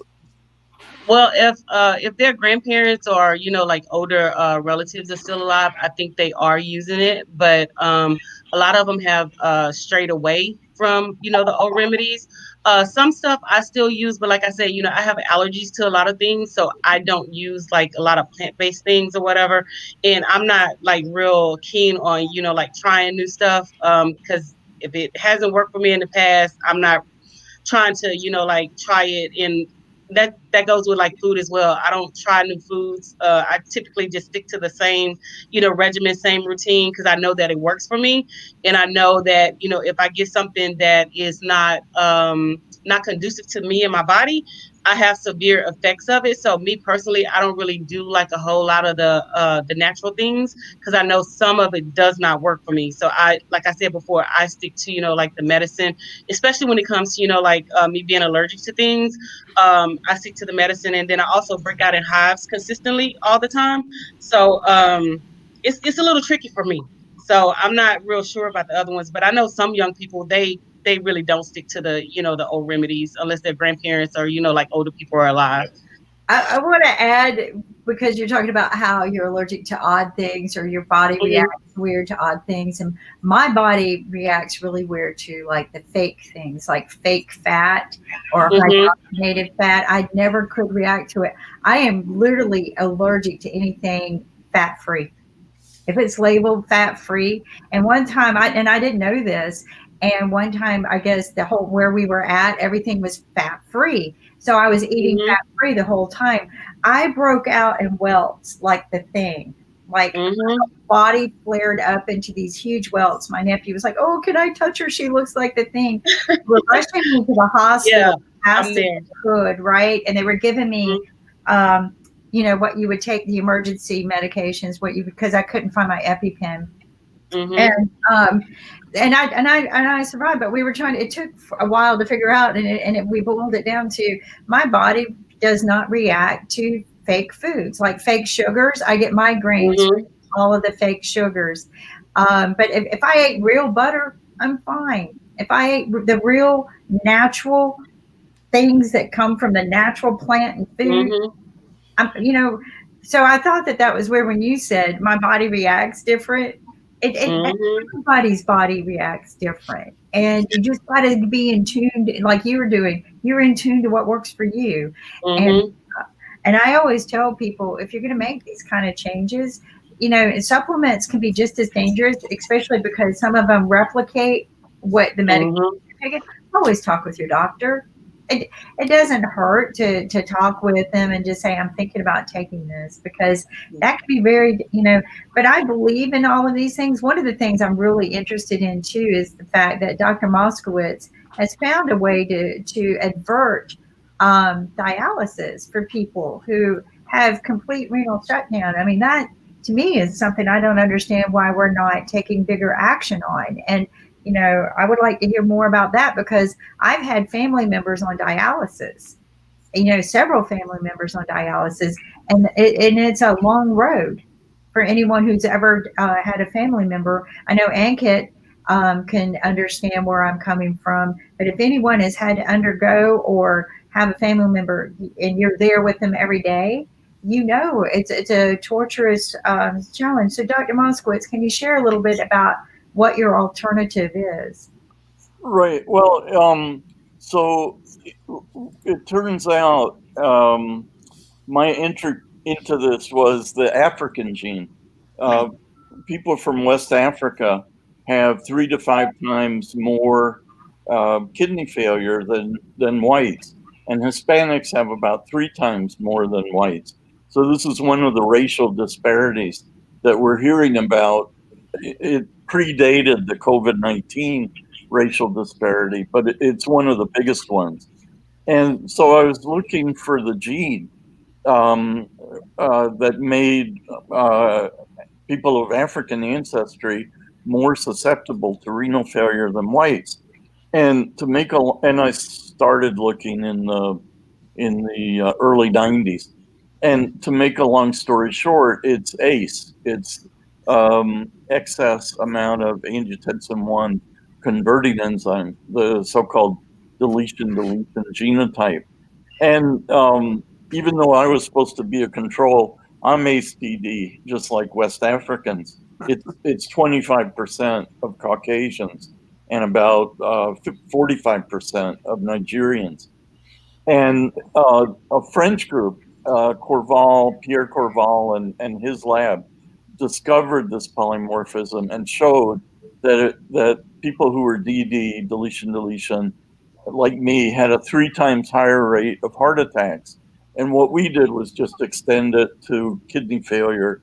And actually 2/3 of human diseases are associated with this DD genotype, which means that they all should be susceptible to the right ACE inhibitor at the right dose.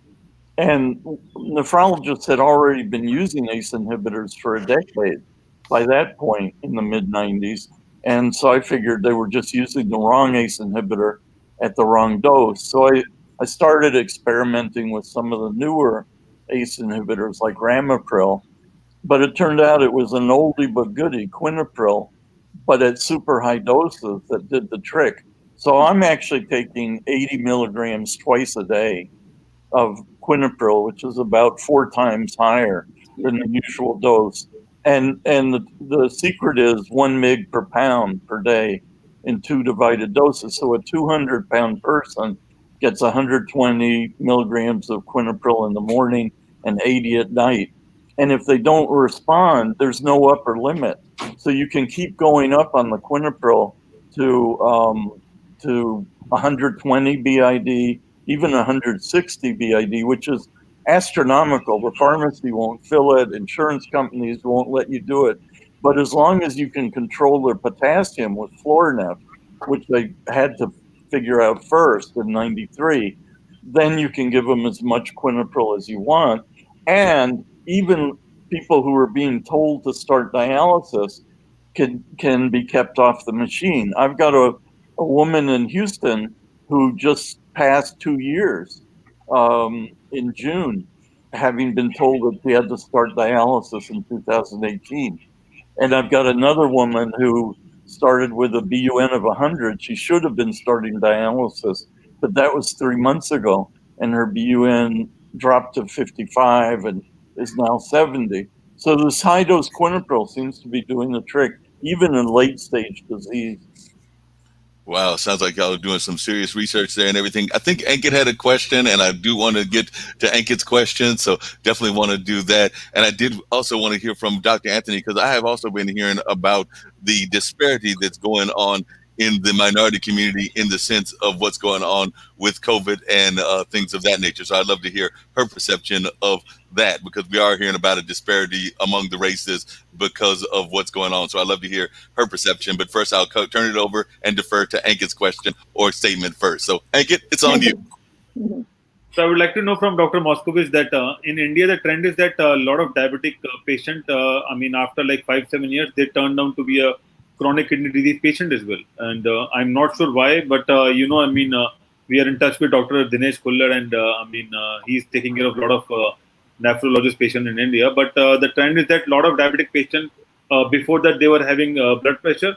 After 5 years, they are diabetic, and then after 5-10 years, they become kidney patient as well. So what is the reason of that? And also I would like to know what is the PD dialysis, which can be done as a home dialysis every night, and it's easy for a lot of people to get it done and don't visit a dialysis center. So to be succinct, ACE-DD leads to everything. So ACE-DD leads to hypertension. 1 out of 6 hypertensives go on dialysis. Among the hypertensives, there is a subset that becomes diabetic. So in fact, insulin resistance is already part of hypertension. Of the diabetics, essentially half go on the kidney machine. We don't really know who the half are, except that once their creatinine starts rising, it's pretty obvious. And so that gets you to dialysis. You don't want to go there. Like I have a 50-50 chance of going on the machine myself, which as a nephrologist would be a cruel irony. But that's the way medicine is. You always die of the disease that you're most interested in. This home dialysis push is is crazy. We never had home hemodialysis when I was a renal fellow in the 80s. And now there's a push in Medicare, at least, to get people to hook up to a blood machine at their house, even though it requires nurses who've already been through ICU training to run dialysis units in well-equipped, well-stocked um, dialysis units that know what they're doing. So to expect family members to run a hemodialysis machine is absolute craziness. And the only reason it's being encouraged is because it's cheaper by a little. But interestingly, I've been to Medicare and they're the single payer for dialysis. I went there in October of 2004. I also went to the National Health Service. I've been trying to reach Indian government entities as well. It would be far cheaper to prevent dialysis in the first place. Nobody's interested in that because all these bureaucrats would lose their jobs. 7% of the Medicare budget is tied up with dialysis. So better to put it at home than to get rid of it altogether, which I find absurd when it comes to public health.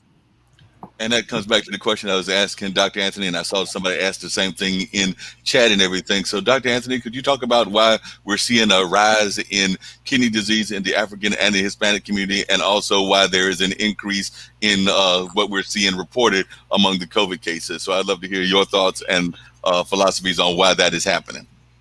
I think it's basically because it's poor diets in some communities, lack of medical health care. It's known for a fact that, African Americans do not like to go to the doctor. And that's one of the things that, I stressed on a previous show that I was on, that, we as a community, we have to start going to the doctor. Not me per se or my family, because I know we go to the doctor, but I'm speaking in terms of all of us. We do not go to the doctor. There's a fear of going to the doctor and getting medical treatment. We kind of discussed it, with the experiments, the Tuskegee experiments, the syphilis experiments, and things like that, and experiments with radiation. So Black people for sure has a problem with like seeking medical attention and going and if they're not bleeding, shot, stabbed, or like limbs falling off, they're just not going to the doctor. And I think that has a major problem with like failure, because if we can identify the problems early on and start making corrective measures, we can attack some of those diseases. But because African Americans don't go to the doctor, like talking about, they're not going to get those preventative measures. And as far as COVID is concerned, a lot of African Americans and Hispanics, they work in those fields where they're not able to take off and, work from home. They're the servers, they're the people at Walmart, they're the people at Target, they're the people that, are changing the beds in the hospitals, in the, the nursing facilities. Those are the people that are doing those jobs. So they're not privy to, like some of us who can work from home, like myself and, other people and things like that. So also, a lot of people live together. So you have like multi-families within, one home, and, multi people within, different apartments. So there's no place to, like social distance and, get away from one another if an outbreak were to take place.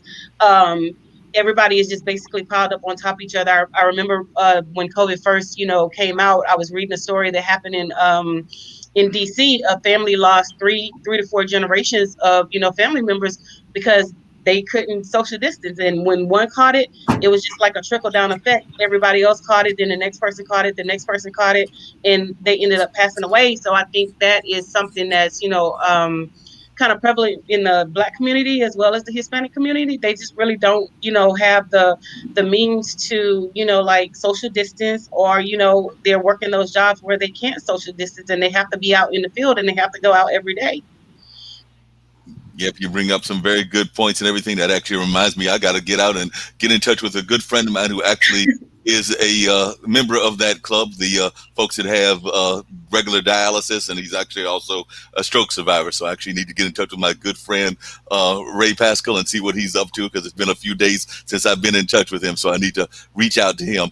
By the way, I know that we got to talk about a couple of other things, and I know we're getting ready to wrap up very shortly, but I was going to tell Dr. Anthony, I do like the abstract painting behind you. So I got to like Thank break you. up the moment and everything of the This is series. in my mom's house, by the way. And my Wonderful. house is like pink, black, and white. But as far as the diet is concerned, we eat a lot of foods that are high in, like fats and things like that, and a lot of fried foods. If you're ever in Louisiana, if you ever come home with me, you'll notice that my mom cooks, a lot of hold on one second, my nephew. A lot of fatty foods. It's a lot of fried foods. Everything is served over rice. So I mean, just cutting back, on things like that. And I tell my mom all the time. I was like, I call her Grandma. I'm like, Grandma, I can't eat this stuff like this.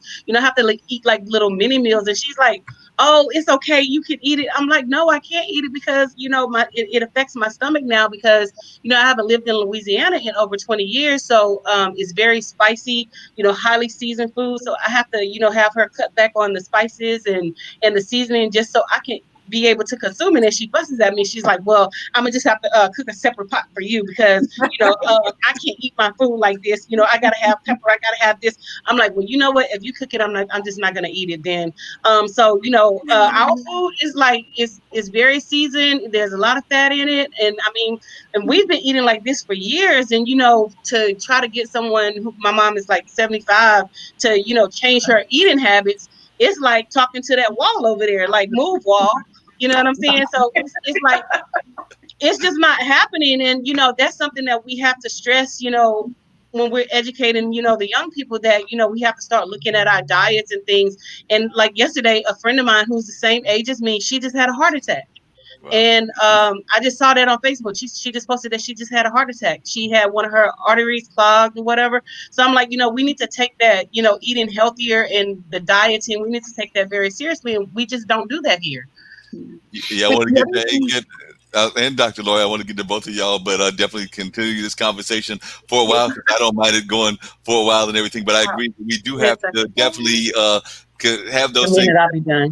way, and this will be a segue into Angit's question and everything. But we don't mind kids being involved. All you got to do is watch the Gamers Den to see Jacoby's kids pop in on a regular basis. So don't mind the nephew popping in. Bring them on in. Say hi. We say Dr. David's grandchild came on the other day. Hi. Hi. Hey. Go see you, How though. are you?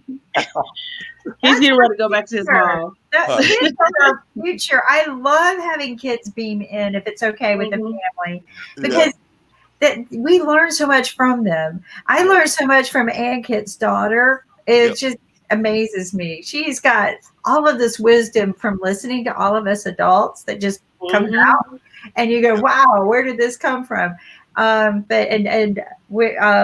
So last message for Peace Day came from Dr. Moskowitz's grandson. And I had to stop at that moment because I didn't think any other message could do any better than from the mouth of a child. And that is very true. That's it very was much beautiful. You were there, Mark. It was beautiful. It was very beautiful. Angit, you had a question as well, and I think Dr. Lord. Yeah, so I just wanted to mention. That I mean, when Dr. Anthony said they have a lot of fried fruits in India, we have a lot of fried fruits as well. We have too much of fry. I mean, if your mom visits with you in India, she'll be liking it. But you know what we did? After taking the fried fruit, we take a boiled water, so that whatever oil is there in the body, it will just drain out. So that we follow as a practice, so that we can have fried fruits and also we can dilute that oil from the body as well. That's interesting. I never thought of that, but I have to agree with Dr. Anthony because I love Louisiana food. Oh my gosh. I like Minnesota food too, and it's just as fattening. But I had my first yard of beer in Minnesota back in the early 80s. But when I go to Louisiana, you're right, the food it's so amazing. I couldn't take the spices now. But younger, I could eat it. I can't go to Louisiana and not put on 10 pounds. I just, no matter, I mean, it just happens. I could be there one day, and put on 10 pounds because the food is so good. But it's Kim? all right. It's fried. Yeah, Kim and Dr. Anthony, I've got bad news for y'all. And I'm not sure if it'll be this week or next week, but I've got bad news for y'all. My good friend Mel Melton, a blues musician and a Cajun chef, will be appearing on one of the shows coming up very shortly. So I'm still talking to him, so I'm not sure if he's going to appear this week or next week, but we're in conversation. So he's going to be stirring up some food for y'all. So he is a master chef and has worked along with folks like that. And some of the folks that he's played with, I know Dr. Anthony will recognize because he played with folks like C.J. Chenier and the Wild Magnolias and folks like that. So I see Dr. Anthony is nodding her head that she knows those folks also because they come out of the world of Zydeco. But Dr. Lori, do you have another guest coming from the chairman of the board? Yes, I do. Ken Knox will be coming from the chairman of the board as well. So we've got a lot of exciting guests that are going to be joining us. At one of my dances in so yeah, I can't wait. Yep, and I think tomorrow, the last time I checked for the radio show with Mark Lee, we'll be joined by Ira David Woods, and I'm hoping that Ira will bring possibly his daughter Eva Rachel Woods with him. But y'all know Ira from doing the Christmas Carol, and of course everybody knows the Hollywood actress Evan Rachel Woods. So hoping that they'll be joining us also. So we're trying to line up some folks, and I'm also in negotiations with some folks that were some of the founders of Woodstock. So we're definitely having some great guests. And I know that from a conversation with Ankit and others, that one of our other folks, and I don't want to think that it's just all about the shows that I'm doing, but we got Julian bringing in none other than Uri Geller at some point or another as well. So y'all will remember him as being the man that could bend spoons. So that ought to be real interesting. So we got some great guests, but I do want to come back to Dr. Lori, and then I've got some spots that I want to put on about some of our shows that'll be airing today. And then I want to give a salute to another event. But Dr. Lori? I just wanted to say everything's about vitamin D. The darker your skin, the less vitamin D you absorb.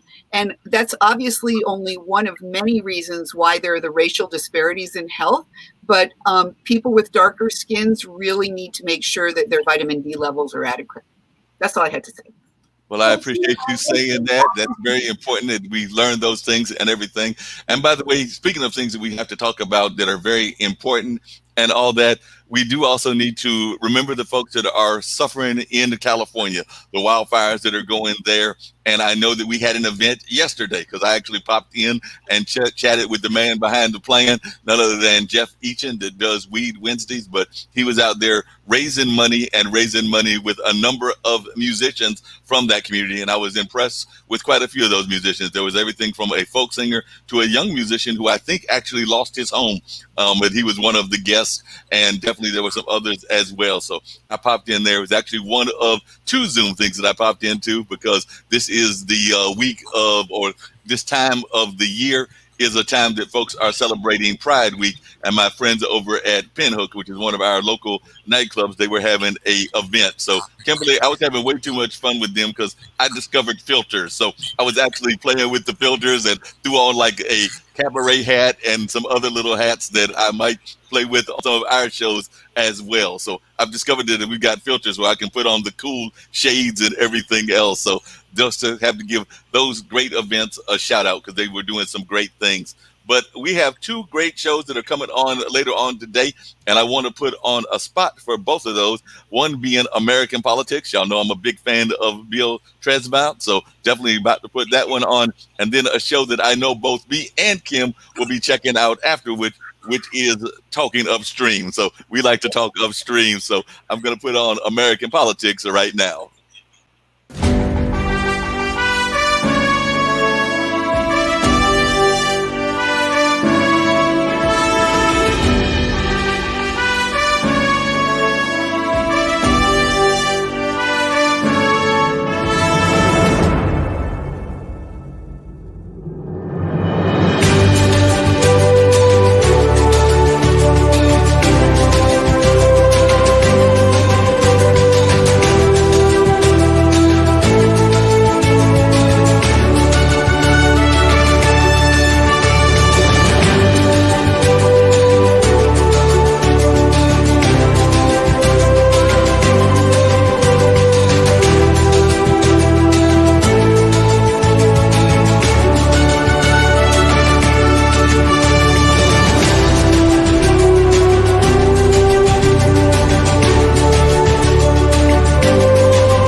And even though I don't have her spot yet, it is my understanding that later on today, none other than Alexandria May will be talking about the music business. So I understand that her conversation today will be actually focusing on the music business. So if anybody is listening right now and wants to learn about the ins and outs, the difficult things that go on in the music business, I would definitely urge them to check that show out, because she's going to be talking about that. And of course, that's going to be a very important discussion for a lot of folks in the music business, because like I said, Alexandria has been in that field, having worked in South Africa, but also having worked in Nashville and having a number of contacts to the music industry. So I think that that's going to be a very enlightening conversation. Yeah, and I like Alexandra May's Musical Cafe. She was the first show that IBM TV had that branched out and did its own. She was the very first, and it was very unique, right? To be able to, she would do right around some music and then talk with the people what it takes to succeed in the music industry, which is going to be very important moving forward after this COVID crisis. And, you know, Dr. Anthony, I'm so glad that you are here to share with us the struggles that, you know, certain communities are having with these issues, especially the African American, maybe, you know, like Dr. Moskowitz brought up too, the Africans, as well as the Hispanic, because, you know, all too often we think, okay, we're fixing something, but we're not fixing it for every community. And this is what I like about this show, is that it brings awareness to things that, you know, maybe we don't think about enough. And we need to unite together and bring these solutions to the table and talk about them, because if we don't talk about them, they can't get fixed. They become that silent crime, that silent problem. And I'm glad that you do this. I'm so happy that you're here with us and sharing this with us. Definitely, and I would love to hear your comments more about that, Dr. Anthony, because I know that I'm looking forward to your show and everything. So I'm hoping that that's going to come up very shortly and everything. So I know that there's a number of shows that we are looking forward to getting on the air. So I know that I'm looking forward to hearing yours as well. I was sitting here trying to find, and hopefully Angus got it in his wheelhouse of control. I was trying to find Dr. Shepard's ad so we can run that before we get everything off, but definitely that's one of the things that I was looking for. But I'd love to hear more about what folks can expect from your show. Well, I'm still kind of grappling with it. I was thinking something in terms of like the all around, you know, not just titling it, well, not just having one specific area, but just different areas of topics of discussion. I mean, because in the Black community, when we sit around the table, we talk about everything under the sun. So I don't want to just limit it to, you know, like one specific thing. I want it to be open enough where we can have guests of different calibers and, you know, different backgrounds and things like that come and, you know, express their ideas, their businesses, their, you know, their thoughts, whatever. So I just want it to be an all around, you know, talk show where, you know, it's not confined to, you know, just one specific type of personality, one specific type of, you know, topic or, you know, anything like that, where, you know, we can have people just, you know, come and basically just be free, you know. Current issues. What's wrong with just that? Not like what we do here. Just bring it out, but bring it out in more detail of current issues. And I like that. I like coffee shop talks. You know, I like sitting around the table and on a Sunday afternoon like we're doing here, just hashing it out a little bit, right? The reality. Right. I love it when you talk about the food down there. My mom is like, y'all just don't understand. My mom Like a is like the gumbo. worst. She is like killing me. I'm like, I gotta do mini meals. I was like, I gotta eat a little bit. And she's like, that's why you're getting fat. I said, I know that's why I'm getting fat, because she cooks, and she cooks meals within meals. So we don't just get one thing. We get like 2 to 3 meals within one meal. I And know. then there's dessert, and then there's like the snack time, and then like we're eating dinner. So it's just like all these different meals and things like that. So we were like, I was giving food away the other day. I was like, you know what, I'm just gonna give this away, and that's just gonna be that. So we gave people down the street food, sent my mom's first cousin food, sent my sister some food, and as a matter of fact, today we were giving away bags of chicken. I was like, Mom, well, I don't call her Mom, I call her Graham. I was like, Graham, we don't need this stuff. I was like, the refrigerator is packed, the deep freezer is packed, the other refrigerator is packed. So we have 2 refrigerators. It's packed. So I was like, what are we going to do with all this stuff? You know what I'm saying? So she's like, I'm going to cook it. It's worse than a funeral. When the food comes in, it's even worse when the food comes in at a funeral. It is. No, that can't be one of the worst ones. And I actually, think, I want to say that. It looks like we should do a special show with Dr. Anthony's grandma. I think. I'd love to have grandma on. Food. Yeah, food about Louisiana. Yeah, we could do a Louisiana food show. That sounds like a great idea. We can do that too. Do that too. Yeah. My mom loves to cook. Like, right to the kitchen. Yeah, she cooks everything from scratch. So, it's like no measuring. So one of my friends was like, well, how much do you put in there? She was like, oh, just a little bit of this and just a little bit of that. She's like, there's no measuring. You just grab a pinch of this and you grab a pinch of that. And I was like, we don't measure. We don't measure. We just cook. So, it's just, putting the stuff in the pot, cooking. You taste it here and there. And then you go back, okay, well, it needs a little more of this. It needs a little more of that. So no measuring or whatever. So she is just everything, just everything. She cooks everything. No, I can relate because, like I said, as many folks know that watch this show, I lost my uncle about a month and a half ago, and one of my cousin-in-law came from Louisiana. So my cousin Emmett actually married a young lady from Louisiana for his second wife and everything. Mm-hmm. And I remember she brought that food, and I want to say I need to call Mom and find out, but I think that some of that food is still in the refrigerator. I feel around. Well, I'm gonna put my email address in the chat. Y'all email me your addresses, and I'll send you some Louisiana seasoning. Not so spicy for you. Yeah. I'll send you some Louisiana seasoning before I leave. Nice. Yeah, absolutely. Is it available for Indians as well, Dr. Anthony? Yes. You said what? I said, is it available for Indians as well? Yeah, send it. I'll mail it to you. My nephew is over in Germany, so I just sent him a box to Germany. So just email me your addresses, and I'll send it to you. I should be here like another 2.5 weeks. So get it to me, and then I'll just take it to FedEx, and I'll have it shipped over to you. Yeah, how sweet. Not a problem. That sounds really good. Sounds like that's going to be delicious. It sounds like that's going to be real wonderful. Write it down.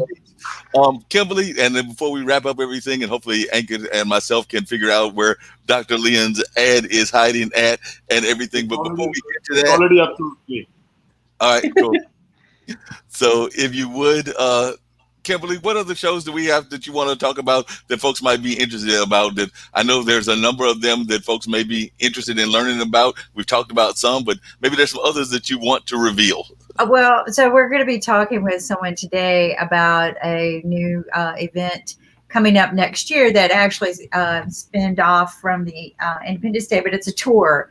And so that's going to be a music. Again, music just heals, right? And I'm all into it because it's just non-prejudice. But, and I don't know, Dr. Anthony, do you like wine? I do. Well, we're doing a wine show. We're trying to spin and pitch it, but it's from one of Mark's friends. And she just reached out to me today. She can meet today as well. So we're going to be spinning up. And, how great would it be that we have a new wine sent out to each of us, and we have a round table talk, and we're tasting, right? And we're doing wine tasting as a group, but we're talking about things, right? Around the table, how is this wine, but how was your day? How was your week? What current events? Again, when you're, I call it liquid courage sometimes, but, a little bit of fun, but also just learning about the new wines that are out there. Like this woman, her story is fabulous, and I'm not going to blow it here. I want her to tell her story of how she came up with all of this during COVID. So, those are the kind of shows that we're doing, just like yours. They're just being inspired from things that we need to learn from each other. And so those are some new shows. I think we started the teen show today, right, Ankit?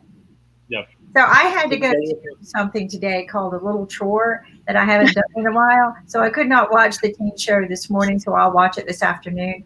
But sometimes your chores around the house have got to get done, and so I had to do a little chore today. But I will get back to, because I like watching the shows. Nick is the same way.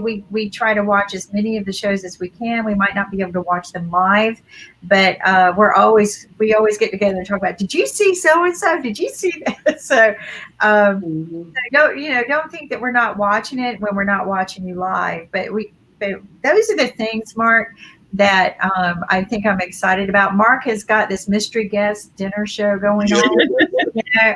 I highly recommend it, because you just, Annie Oakley shows up, right? That's right. His show sometime to see what ghost is going to come, especially during Halloween. That's right. And so those, to me, I think every show we have is turning out great. I'm excited to see Lawyer's Den. I can't imagine what the Lawyer's Den is going to be like with Nick and Bill.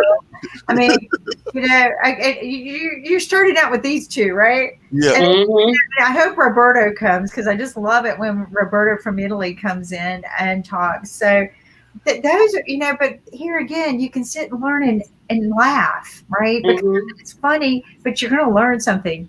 And I think that's what's exciting about everything we're doing.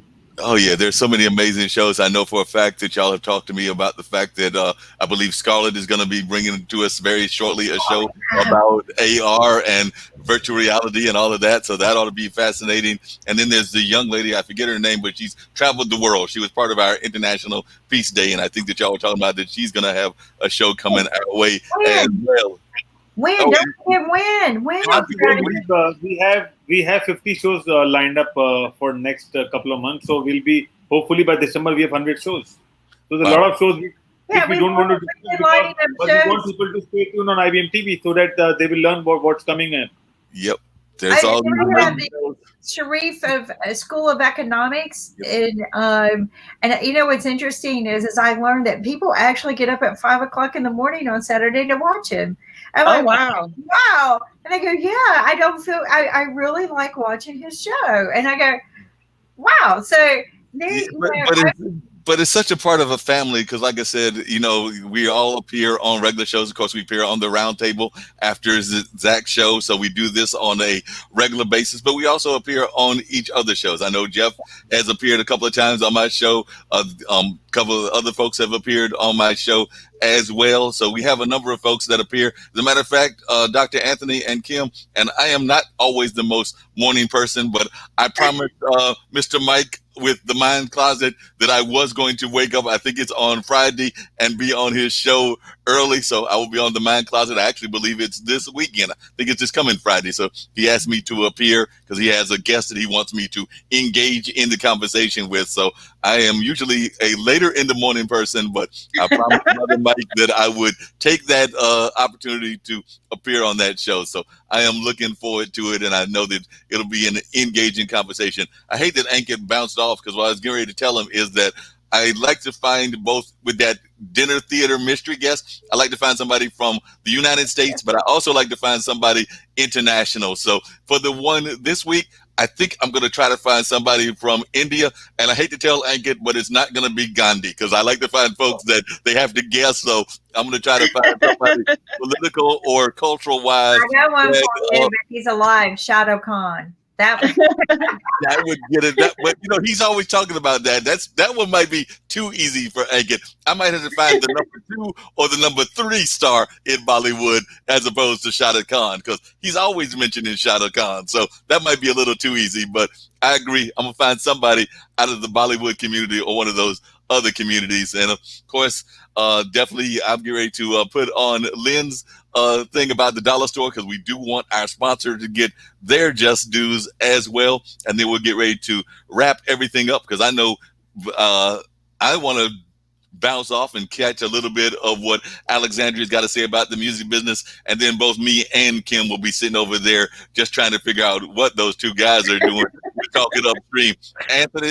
Dr. Anthony, you've got to learn, you've got to pop in there as well, because they love to get comments from folks on YouTube and the other platforms. So you need to watch them as they create these TV shows, these sitcoms, or these other kind of creative platforms. But they like to get comments from us, and they like to play us out and everything. It's just funny to watch them whiteboard a TV show, right? Or video I game. will have to do it. I can't do it today. I have to drive my nephews back to their mom today.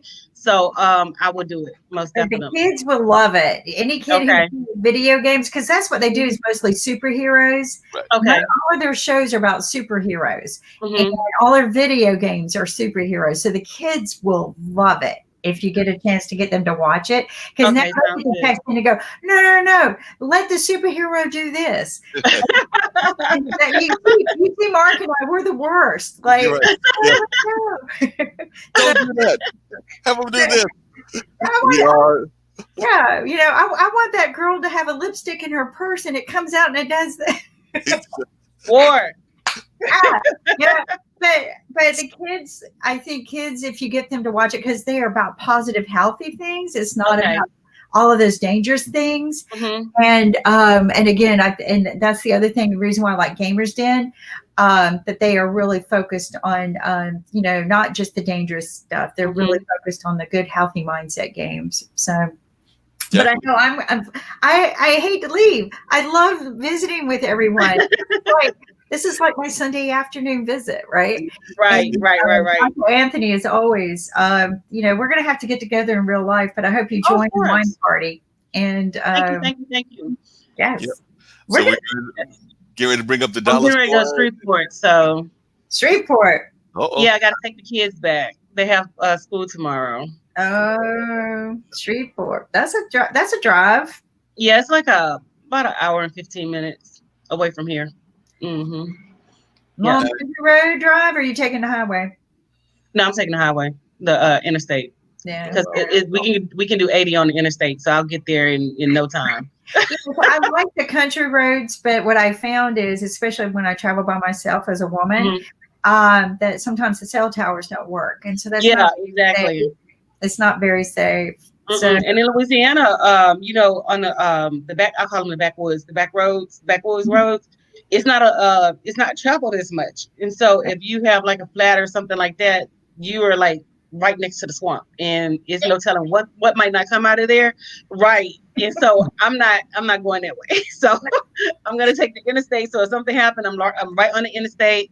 I'm not near, the swamp or anything like that. And I can your phone works. This is yes. I've been to Louisiana before. I know the phone don't always work in the back roads like you call them. I call them the back roads too here. So. Yeah, we got back roads in North Carolina as well. And Dr. Anthony, is Shreveport still as much of a depressed community as it used to be? Because I remember a long time ago had applied for a job at the Shreveport Daily newspaper, and to be perfectly honest, that was the one job that I applied for that I was glad that I did not get it, because when I went down there for the interview, I was not all that impressed with the kind of had like a industrial kind of flavor, kind of like what Pittsburgh is, or the way I remember Pittsburgh to a certain degree, yeah. But I mean, if you have family, family makes everything, pop or whatever. Because I'm the same way when I'm in DC. I'm just like, oh, it's boring. It's really not a whole lot to do. But when I'm here, it's always, family. We're doing this, we're doing that. It's cookouts, sometimes like at midnight, oh, we're making gumbo, come over. You know what I'm saying? Like 2, 3 o'clock in the morning, so it just depends. So if you have your family with you, then, anything is exciting. But, I'm not real fond of Shreveport anyway, but, we have a lot of family up there. So we're always in Shreveport. So it's okay. It's all right. I understand. By the way, Kim, don't ever go someplace or move someplace because you think that you want to move there because you're moving close to somebody. Because I remember a long time ago, I think it was maybe almost nothing is close. Ago, I moved to Boca Raton, Florida, thinking that I was in the middle of still single even to this day. But I thought I was pursuing a young lady, and I went to Boca Raton thinking I was living or getting close to Miami. Guess what, folks? Boca Raton and Miami are not that close together. They are a long way away. So I remember calling her up going like, hello, I'm here. She's like, where's here? I'm like, Boca Raton. She's like, no, you're still about several hundred miles away. I'm like, drats. So that did not stay long. So I came on back home to North Carolina. I think I had that job for maybe about 5 or 6 months, but yeah, I was highly disappointed. Thought I was getting closer to a lady love, and it was not happening because I was still hundreds of miles away. Wow, what a big heart you have. You would never see me do that. So, nope, not gonna happen. Not this lifetime. You know, I don't even travel anymore right now anyway. Hopefully that will change. I was traveling 85% of the year before all of this hit. I'm actually getting some rest, and I'm scared that when the world opens up again, I don't want to step out my front door. So, you know, but I will probably get back in that mode again, but not 85% of the year. So I will not do that again. That part will change. But we do need to wrap. Yeah, we're getting to wrap right now. The last thing I was going to say before bringing up before bringing up Lynn and the Dollar Store and his announcement was that, speaking of travel, don't forget that you can also catch About Travel right here on IBM.TV, because we've got Brandon's show where he talks about travel and gives you some great advice on how to get around travel. He's actually a big fan of the road trip right now because he's thinking that a lot of folks will not be doing international travel. So I know he's been talking about that road trip and folks making the road trips on a regular basis. So definitely there's all kinds of amazing shows right here on IBM.TV. So if you're not aware of them, go to the website, check them out, and just become a fan of a number of these shows. Because like I say, there's always great shows. You can actually subscribe to the IBM.TV YouTube page, as well as to a number of the shows have their individual YouTube pages as well. Because I know Talking Upstream has one. I know that Brandon has one. I have one. There's a couple of others that have ones as well. So there are a number of ways that you can become engaged with this great network and the amazing things that they are doing on a regular basis. But right now, let's find out what our sponsors got to say from the Dollar Store. Hi, my name is Lynn Shepard. Our family owns an online dollar store, family.dollarstore.com. We have over 4,300 items on our site, quality items, and a lot less expensive than you might find wherever you're shopping, including on Amazon.